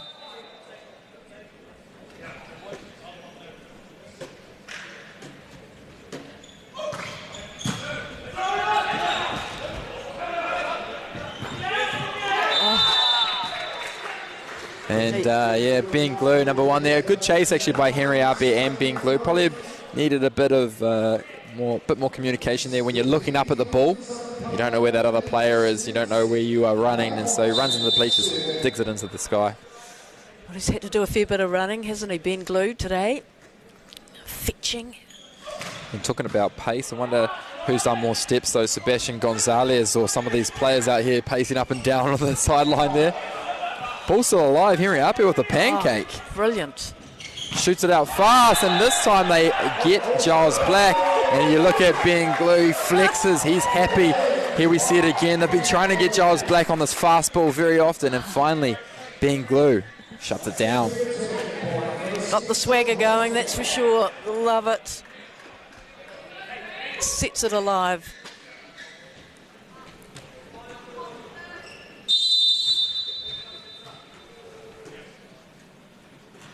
And Glue with that left-handed serve. Off the hands, Ben Glue gives a good one there. Tight set and a easy block, I would consider, for the Southern Ponamu team. That one was a tough one to hit for Manai Harris. You look how tight this is at the net. There's literally half a metre between it. So when you've got Jack McManaway up there, he's just going to grab that ball. And again, you know, Troy Holston is not the tallest player out there by a long way, but his timing of his elevation jump is amazing. There he is. And the return block, Simon Peterson. The substitution, power sub there. Number 2, you watch the last minute. Pike gets up and bump. How happy. Final coming shoulder into the stroke. game. It was great.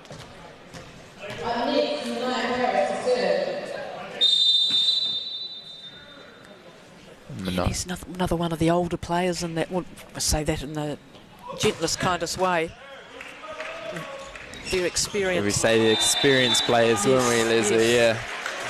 Fantastic that they're playing still, that they're adding to the skill level and passing on their skills.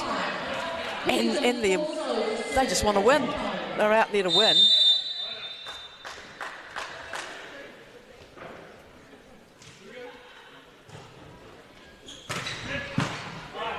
Good pass there. Roy Cheng off the top of the hands. Jack McManaway passes it overhead, and Mana Placid finds some hands. Roy Cheng bump sets it straight to Sticky, but it's still alive. Sticky sets it up to Manai Harris, who does the old roll, but he recycles the ball. Bit of miscommunication. Wow, that was a great rally, and Henry Arpe and what he had to do in that and keep it in, be agile, scurry across the court. Nick Turner.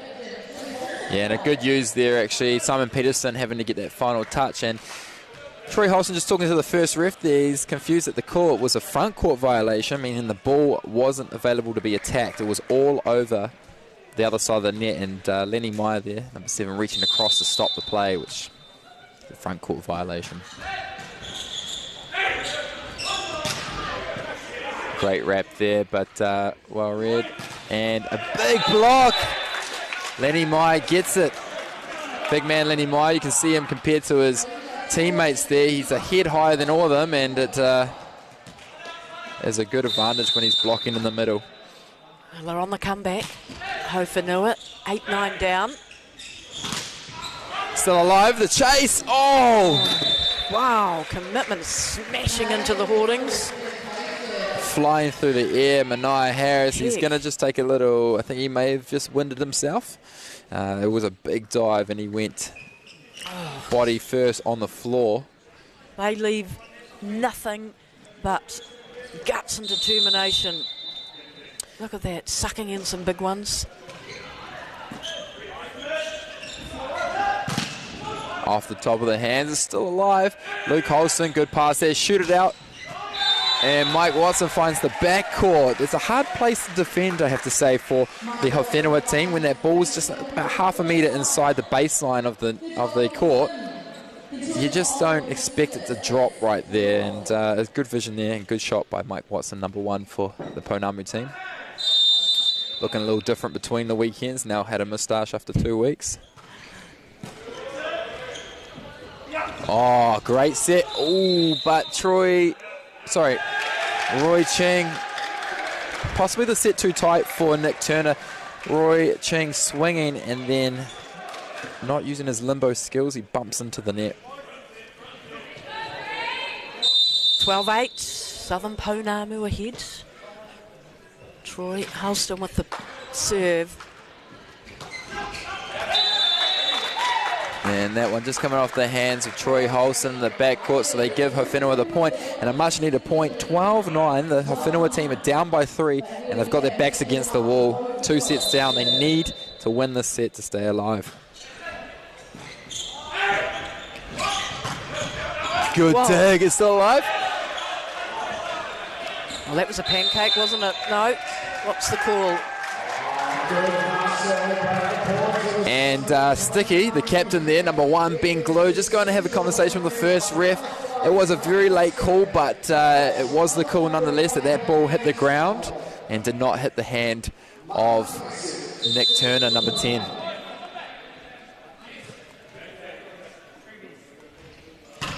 Heating up, that's for sure. Wow, what a killer from Mana Placid.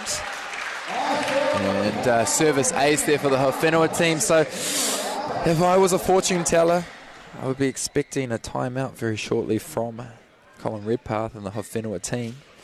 We'll see how they go with this point.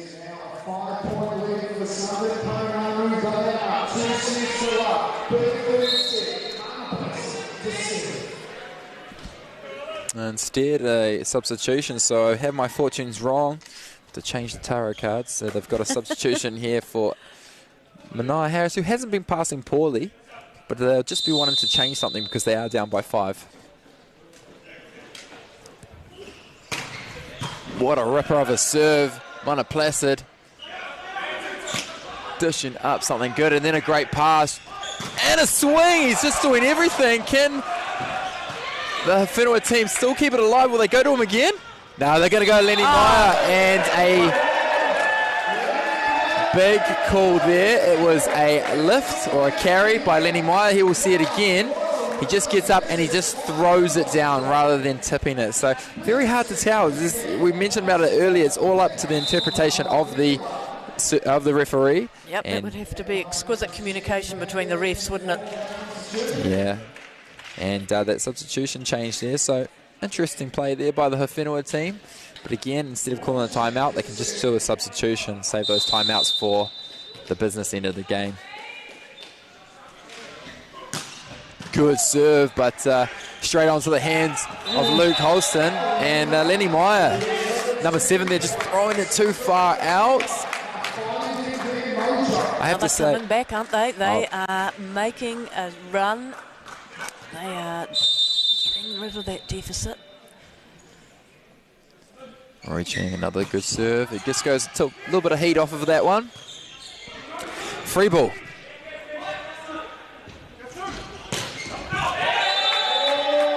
And they get another point. So Central Haufenua just slowly crawling back into this game.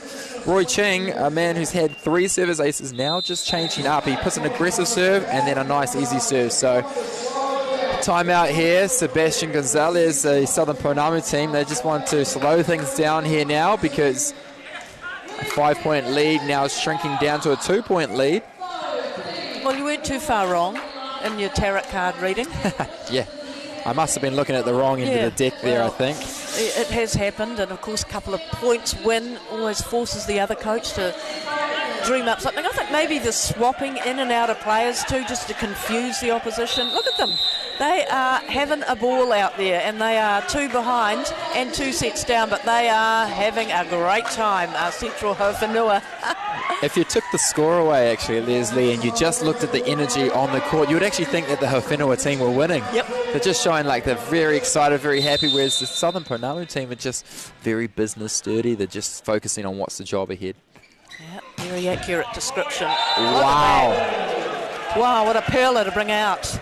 Absolute perler. And that's the best result you can have after a timeout from the other team is a service ace. So good work, Roy Chang. He's had a few errors, but he's found his way. Closes the gap to 1. It's almost worth more than 1 point, something as good as that, isn't it? Oh, Henry Ape. How do you keep that in? Luke Holston all over it. Fast ball and another good read. Look at him go. He says, show me the money, Ben Glue. And he goes to the bench there to get some energy because they're very pumped about that point. Let's look at it here. He has his number. Good read by Ben Glue. Oh, love it. Loving it. They have pumped themselves back up and got themselves back in. Oh, the hang time. Sean Maiava, he just hangs up there. And Mike Watson, number 1 from Southern Ponamu, decides he tries to go for the tip. And he says, nope, that's going straight back down. Good stuff, Sean Maiava. Off pacer, great serve, but a good pass. And he gets them again. Ooh, 3 in a row. 3 really good points in a row from Central Haufenua, bringing them in, and they are in the lead. Yeah, so the Southern Ponamu team will be wanting to do something different here, and they do. They're going to bring a substitution on. So young number 4, Jared Robert, only 17 years of age, from Hillcrest High School, still at secondary school. Very good passer, so let's see if he can do something about this serving machine, Roy Ching. He gives an overpass, and Manai Harris says, thank you for the substitution, and thank you for the free ball attack. Look at this. Big wind-up. Boom. They've got no answers at the moment, have Southern Ponamu. A totally inspired piece of play. And the service ace by Roy Ching, but you have to hand it to him. He just served 8 points in a row. 8 points in a row. And when you're just trying to play to 25, that's a big part of the game. And he hasn't always been serving that accurately, to be fair, in this game, and he's brought his team back in, but it's they just exude that pleasure of playing. And we mentioned about their energy before. If we took the score away and you just looked at the energy, you would have thought that the Central Haufenua team were winning. Well, in fact, they are now. It's been a big switch of events, and they're up by 3. Yep. And it has to be the mental side of it, how they've brought themselves back in. They've got themselves up. And the young Jared Robert there, just overrunning it, but he does well. And just changes it up for Ben Glue, the number 1 there, who's been defending against Giles Black pretty strongly in this set. Number 1 now, Mike Watson with the serve. Whoa. Service fault, so a few push-ups there, the bench of the Haufenua team. Brilliant, brilliant. They're all part of it as much as the team that are out there playing it. Going to have some sore arms if they're going to do a push-up for every point.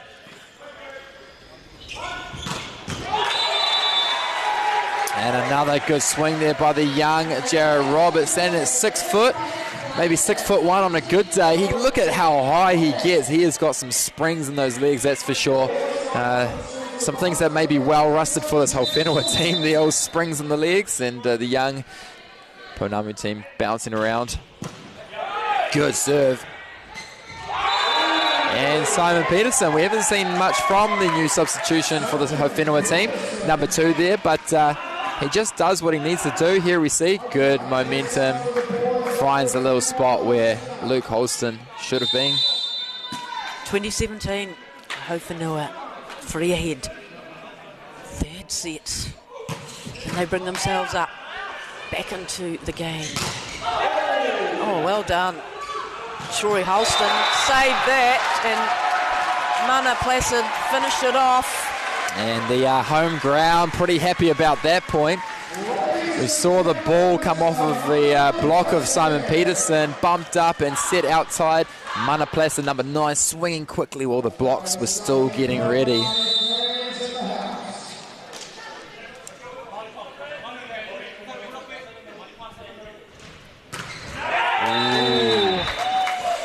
Don't want that at this point of the game. A service error means that Central Haufenua have a 3-point lead and 4 points away from keeping themselves alive in this game. And a bit of comedy there. The bench of the Haufenua team having a bit too much fun. Too easy. That is just too easy, isn't it? Well, first ref there saying that was actually a carry. So let's have a look here on the replay, and you at home can be a guest, can be a referee yourself. He gets up, he flicks it down. Does it stay in his hand? Only time can tell. Right. Troy Holston, big call.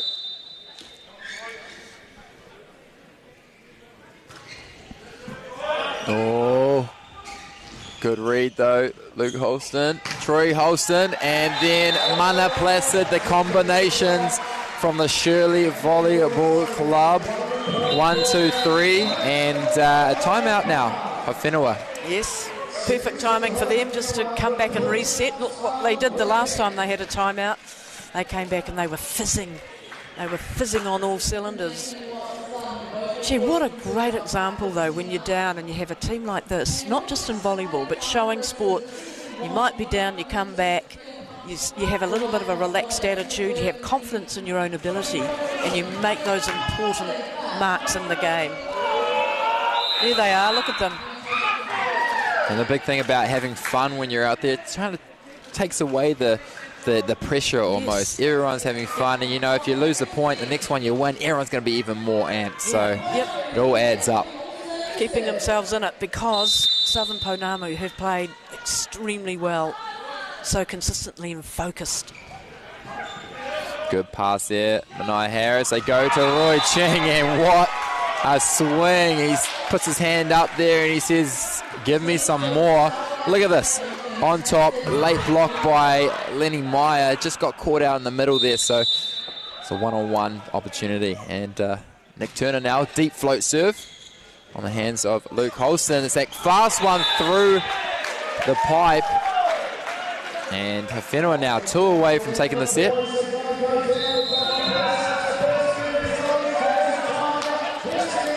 And a timeout now, the second one for the Southern Ponamu team. They won't have another timeout after this, so they need to side out 1 point here and make 2 if they're wanting to finish this game, get the gold medal, get home and get some grub, because we could be here for a little while longer if Haufenua keeps this lead. Yep, they are still sensing an opportunity, Central Haufenua, and why not? But having to make someone like Ben Glue pull out all the big ones, which he has consistently. He was magnificent in the semi-final. He's been equally as good today. Henry Ape.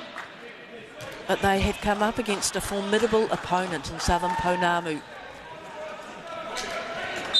And Nick Turner here now with the float serve. Another deep one. Good pass though, Mana Placid.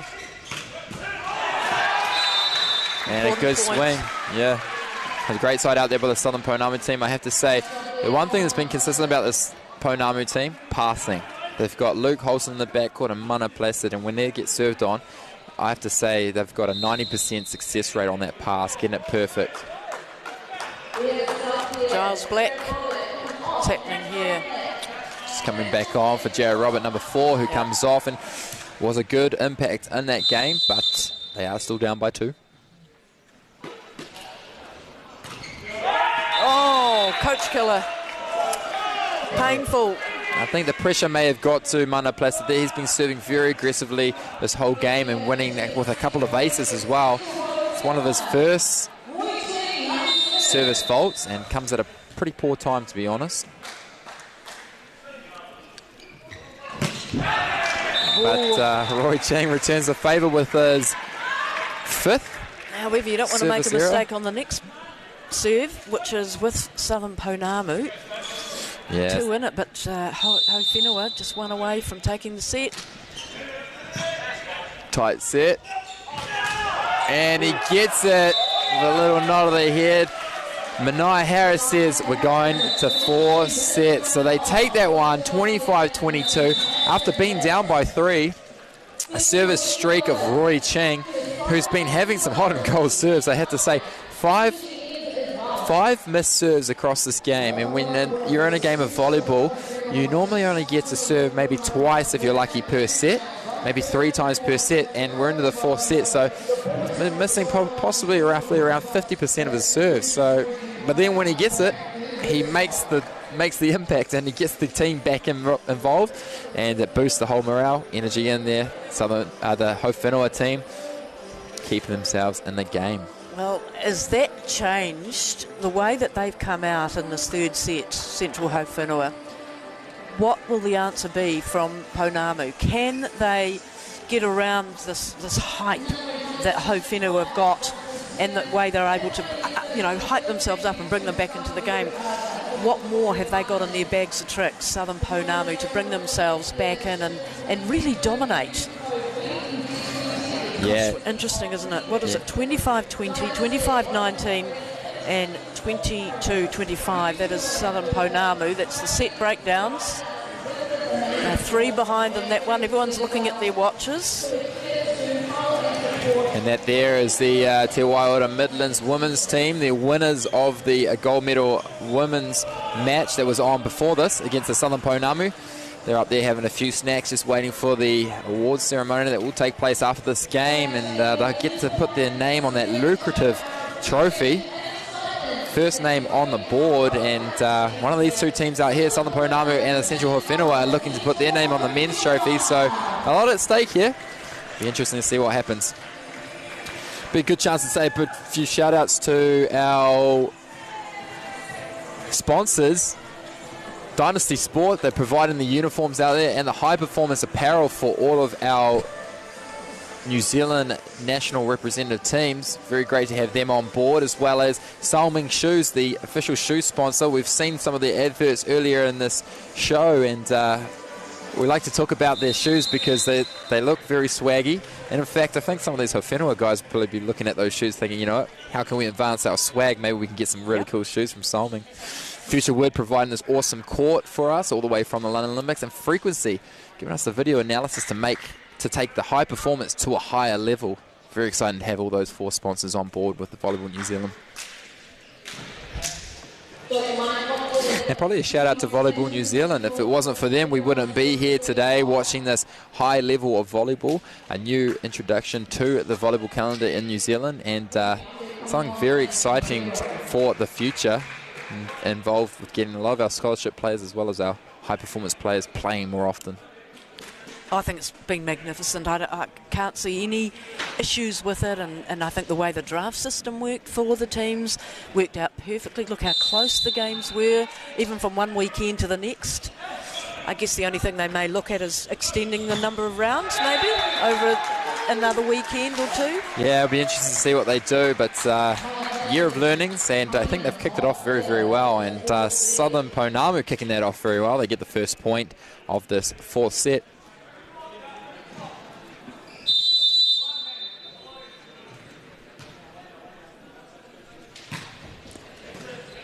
Good pass, Manai Harris. They go to Ben Glue, and he finds the fingernail of one of the players.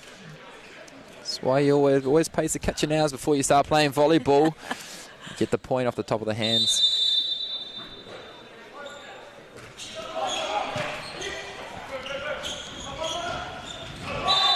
Oh, clever from Mana Placid. Yeah, just a little bit too far wide, a little bit too tight, so he decides he'll just flick it down instead of swinging on that one. One of the things I found is that Mana is inspired by both his older sisters, Taylor and Tiana. That's hilarious. That's Tiana Placid's on the PA and just giving herself a rap because her brother's serving. And he's just told everybody here that the reason he's so good is because of her, basically. Big block there by the Southern Pounamu team, but we'll see here in the replay, the body positions just facing out, and that ball, which you can't see, just went outside the sideline of the net of the court.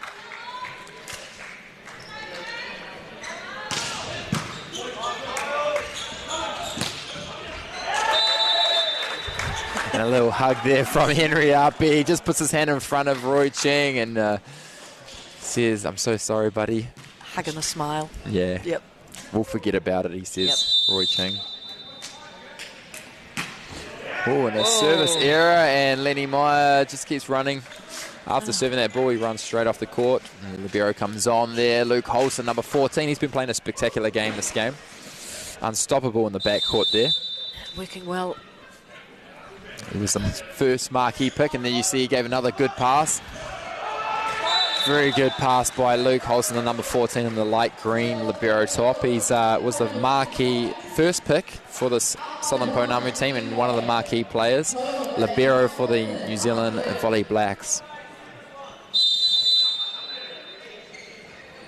I'm taking a big deep breath.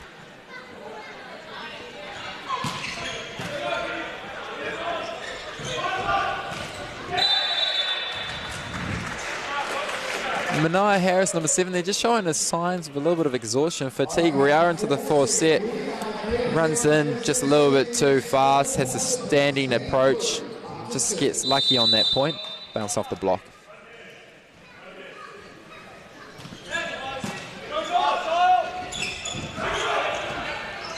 Oh, wow. Fabulous keeping that one alive. And then getting the point as well. Wow, look at it. Look at the celebration. And you see on the side of your screen there, they're going, how did that happen? The line ref saying that one went out, but the players on Southern Pounamu as well as the coach saying, no, it touched the line. And in volleyball as well as in tennis, just has to touch the smallest fraction of the line to be in.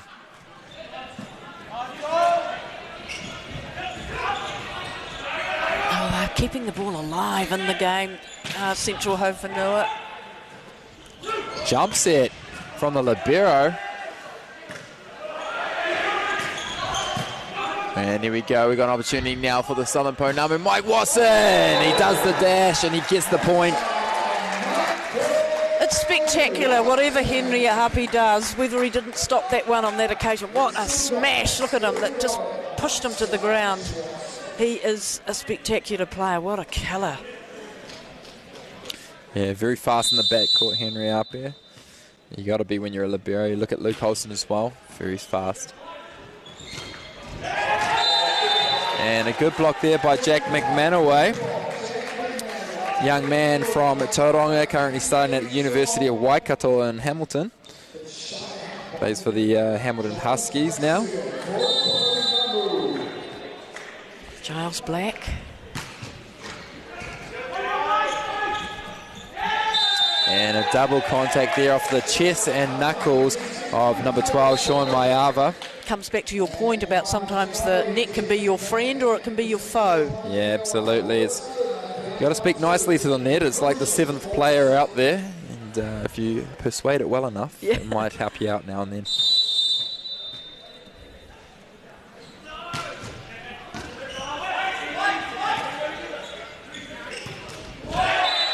Look at that. picks the spot, doesn't he? Every time. It's funny, it just shows you that you just don't even need to be smoking every ball. He just comes in, jumps off with one foot, hits with his left hand, and the error comes from the other side. Southern Pounamu not blocking this strong.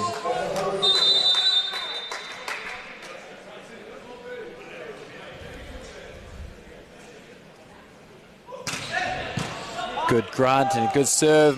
Manaia Harris had, oh, that is a fast ball. If you blinked, you would have missed that shot. Mana Placid in the air before Troy Holston even sets the ball. Look at that. Wow, cross court. And even Henry Api couldn't even get foot to it, any part to it. That's how quick it was.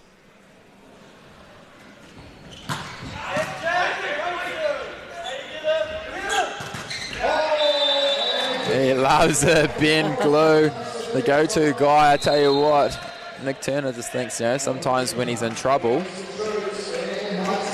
he's going to flick it out to Ben Glue. And an interesting switch up here. Number 4, the big, long giraffe, John Gibbs, standing there 6'10".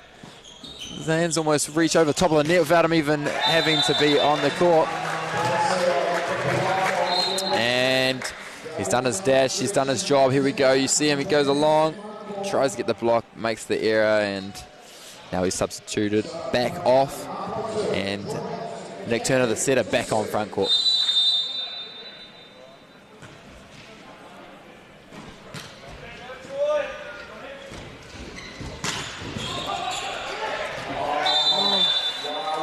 So fast ball now by Nick Turner, number 10 from the Haufenua team. It just leaves Lenny Meyer unable to close the block. He gets it off the top of the hands, but they can't keep it up, Southern Pounamu, so Haufenua win the point.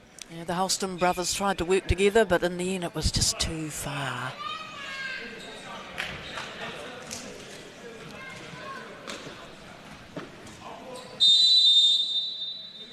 Nick Turner.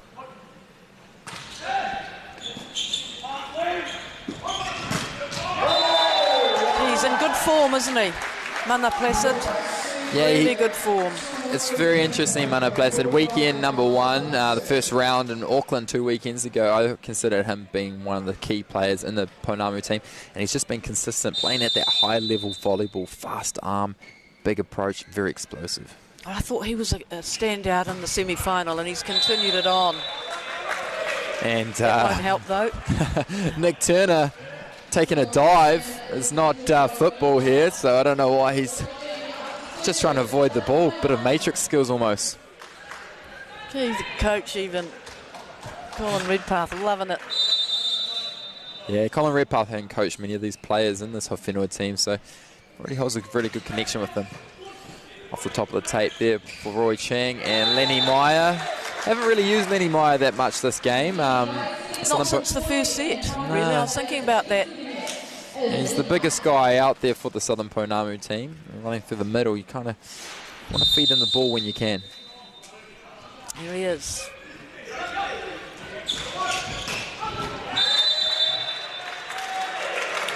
Yeah, good spot there by Manaia Harris. He just hits it across his body. He was doing a few of those shots earlier in the game.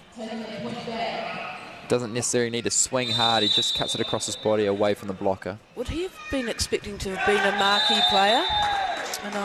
Manaia Harris, yeah, you could almost say he would have been a marquee player, but he could only be a marquee player for the Northern Moana yes, exactly, team. And they already had their 3, so yeah. Might he have been surprised that he wasn't in that top 3? Well, he was the first pick in the draft, though, so number 4, right. not bad. Okay. Yep. Yeah. I mean, it'd be interesting to know how they feel about the teams that they've ended up in. I mean, while we can say it's just been fabulous, this new league, what the players themselves feel. Yeah, absolutely. And it's a fun time because a lot of times you are playing against these players, not with them. And I just want to comment on that block there. Very strong 3-man block by the Southern Pounamu to shut out Ben Glue, but they block it out. Bit of scramble play. Back to Ben Glue, and Giles Black gets one back. So it's a little bit of a battle between Ben Glue and Giles Black. And look at this. 1-on-1, and he says it through the net. And a little shake of the head by Ben Glue. I think he heard him as well.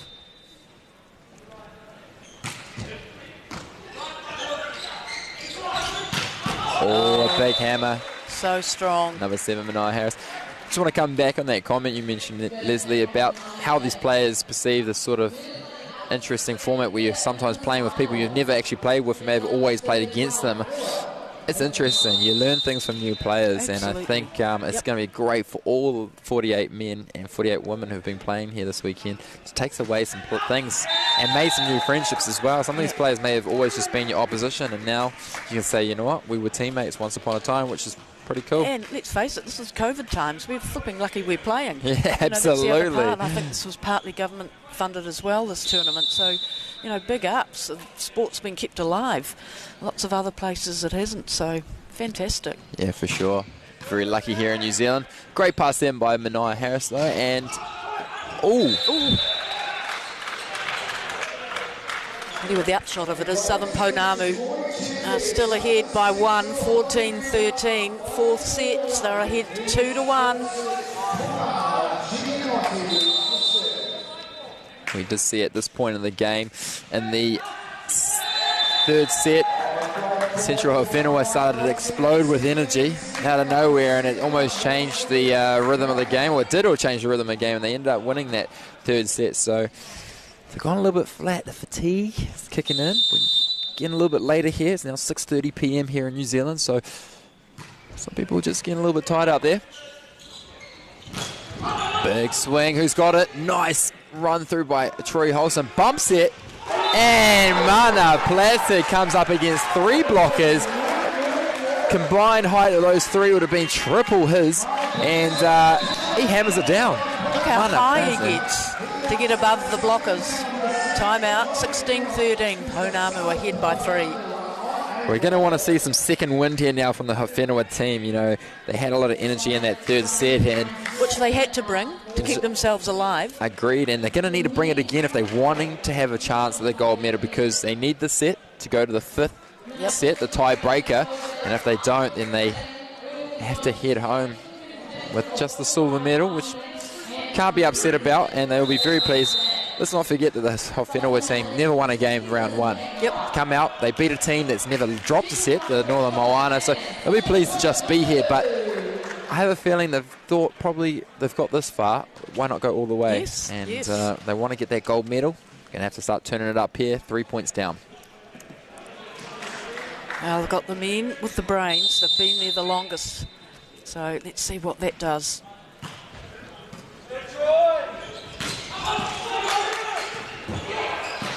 Oh, excellent touch by Troy Holson. Oh, but it's unfortunate, the net touch there. So all the work done by Southern Ponamu to keep that ball in. Body's on the floor, but it comes down to just a net touch. Well, they're playing for their lives that time, it seems, Southern Pounamu.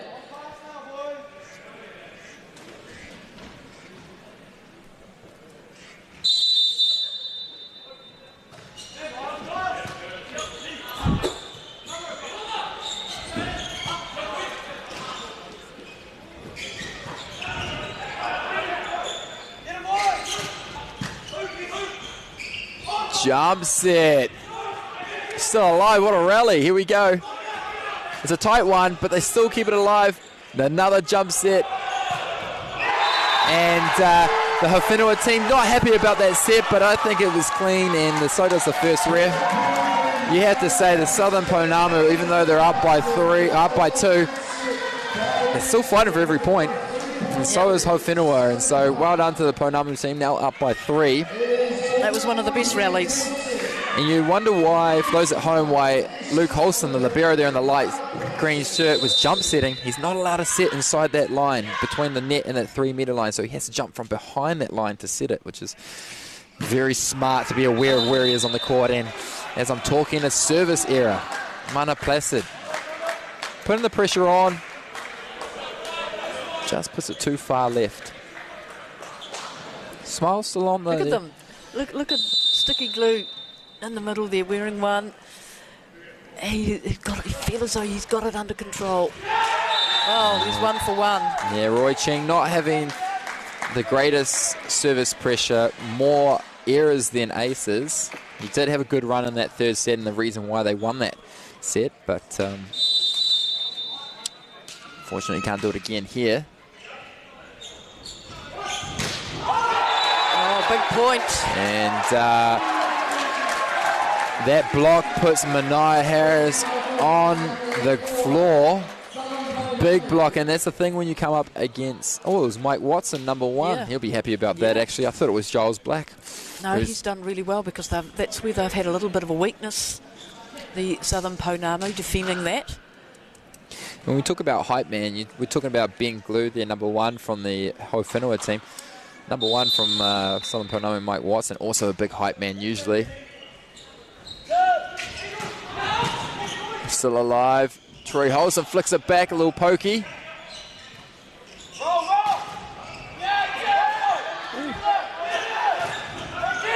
Chicken wing, but it's still alive for a free ball opportunity. Troy Holson shoots it fast to Giles Black, and he goes on top of the hands.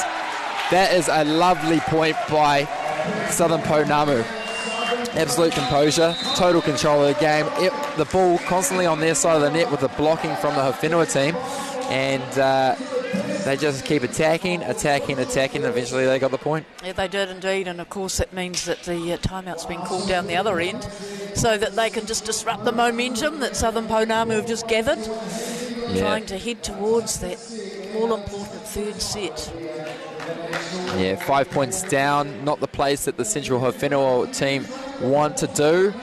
But as we've seen tonight in the women's match, you can be down by this many and still come back to win. So Haufenua will be wanting to hunt for that service run that they had in the third set and bring this to a tie-break match. Wondering if the fizz has gone a little bit from Haufenua. Not quite as chirpy as coming out as we've seen them.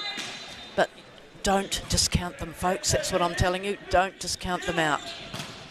And that's one man that won't run out of fizz, Mr. Ben Glue, the money maker.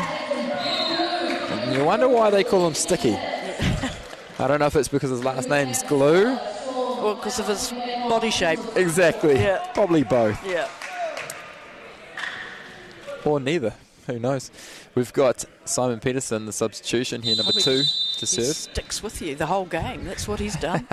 I like that one, actually, Leslie. Very good. And good read there, actually. Something I want to point out there, Troy Holson, the setter there, looking across the court as the pass comes in. Here you see it again. Looks at the defence. Very smart. He sees where the defence is and decides where to set based on that. Gosh. Young man, quick eyes, makes a sum up what's happening. Good pass. Mania Harris passing very strong, but the block was even better, and that really sends some energy into the crowd. This crowd here obviously likely to be supporting the guys in green, the Southern Pounamu. They represent the zone, and they've got the momentum here. 6 points. We have Mike Watson here with the moustache for the serve. Oh, and it's a free ball opportunity now. Fast ball.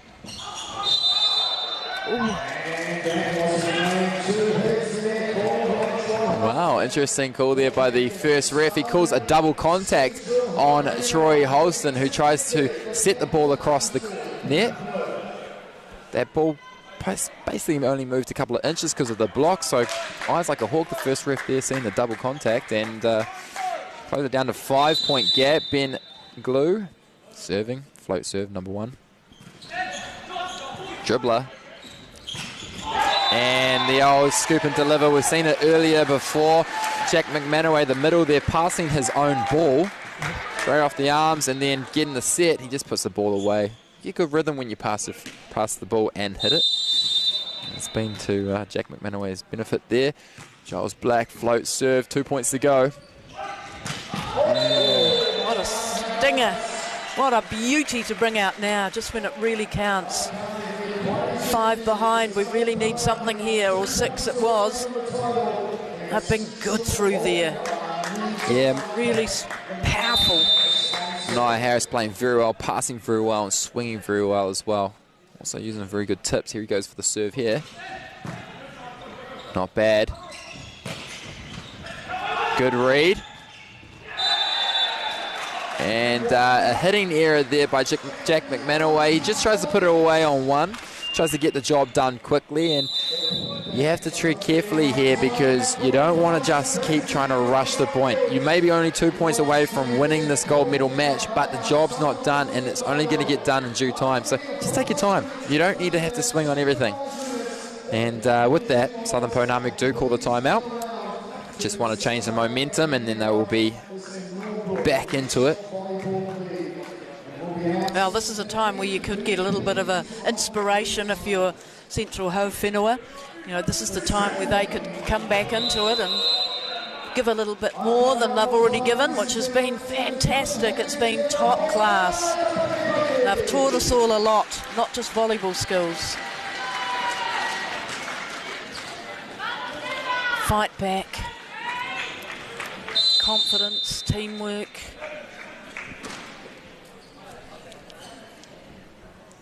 Oh, hush. Silence upon the crowd. What a good serve after the timeout. Oh, a bit of a misread, but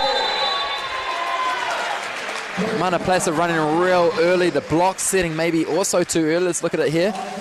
Yeah, the block's just being very, very early, as well as Mana Plaza. He almost did that with his approach, and so they have 5 gold medal match points here. Jack McManaway to serve. And Central Haufenua is still very much in this game, but if they're going to do it, they have to do it now, or else it's una dos adios. Game will be over. 19-year-old. The crowd are really into it. Good pass, Manai Harris. They go to Roy Ching, recycles the ball. They go back to Roy Ching, and that's it. Lenny Meyer get it, and the Southern Ponamu, wow, as well as the crowd, very, very exciting. Why wouldn't you be? Yeah, fantastic. Look at them. They've played so well. They had a very, very impressive semi-final win, and they've come out and they've been so focused. Look at that, Mike Watson at the back, leading the young chargers. That's what I call them. The Holston brothers, Mana Placid. Some great work in there all around. Hard to pick actually one person standing out, whereas, you know, with the other team, Central Haufenua, you know, Ben Glue stand out, Nick Turner.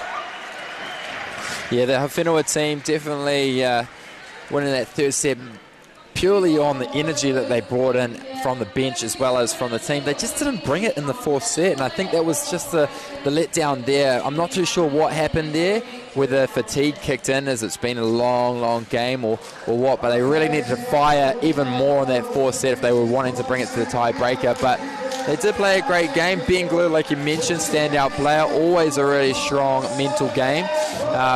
Nick Turner being the only setter out there, he did very well as well.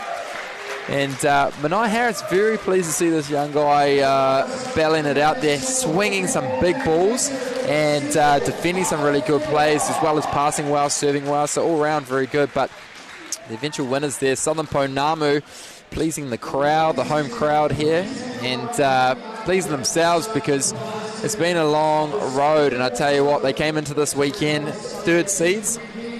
They had a couple of wins. Yeah, playing the fourth seeds, obviously. So interesting two teams to make it to the final. They did have to take on a very tall Midlands Waiora team yesterday in the semi-final, and they'll be very pleased given that that game went to 5 sets in the first round to win it in 4. Very, very happy about that. So hands off to the Southern Pounamu team. Absolutely, yes. We talked about who's going to be lucky enough to have their name on the trophy first. So National Volleyball League 2021 will have Southern Pounamu men beating Central Haufenua. And what a great match. And not just the people that are here, obviously the viewers as well would have been enlightened. If they weren't volleyball fans, will have found out so much more about it. But for those who love the game and would be avid watchers, wonderful skill level on show from both teams. Yes, and so that wraps it up for the inaugural National Volleyball League. It has been a very interesting 2-weekend competition. The first weekend in Auckland 2 weekends ago, and the second one down here in Christchurch at the Pioneer Stadium. And what a great aspect, great feel to the sport, the National Volleyball League, bringing out the high performance to a new level. But we've been your hosts, Trent Webby, Leslie Murdoch. and we'll see you again next year for the second round of the National Volleyball League.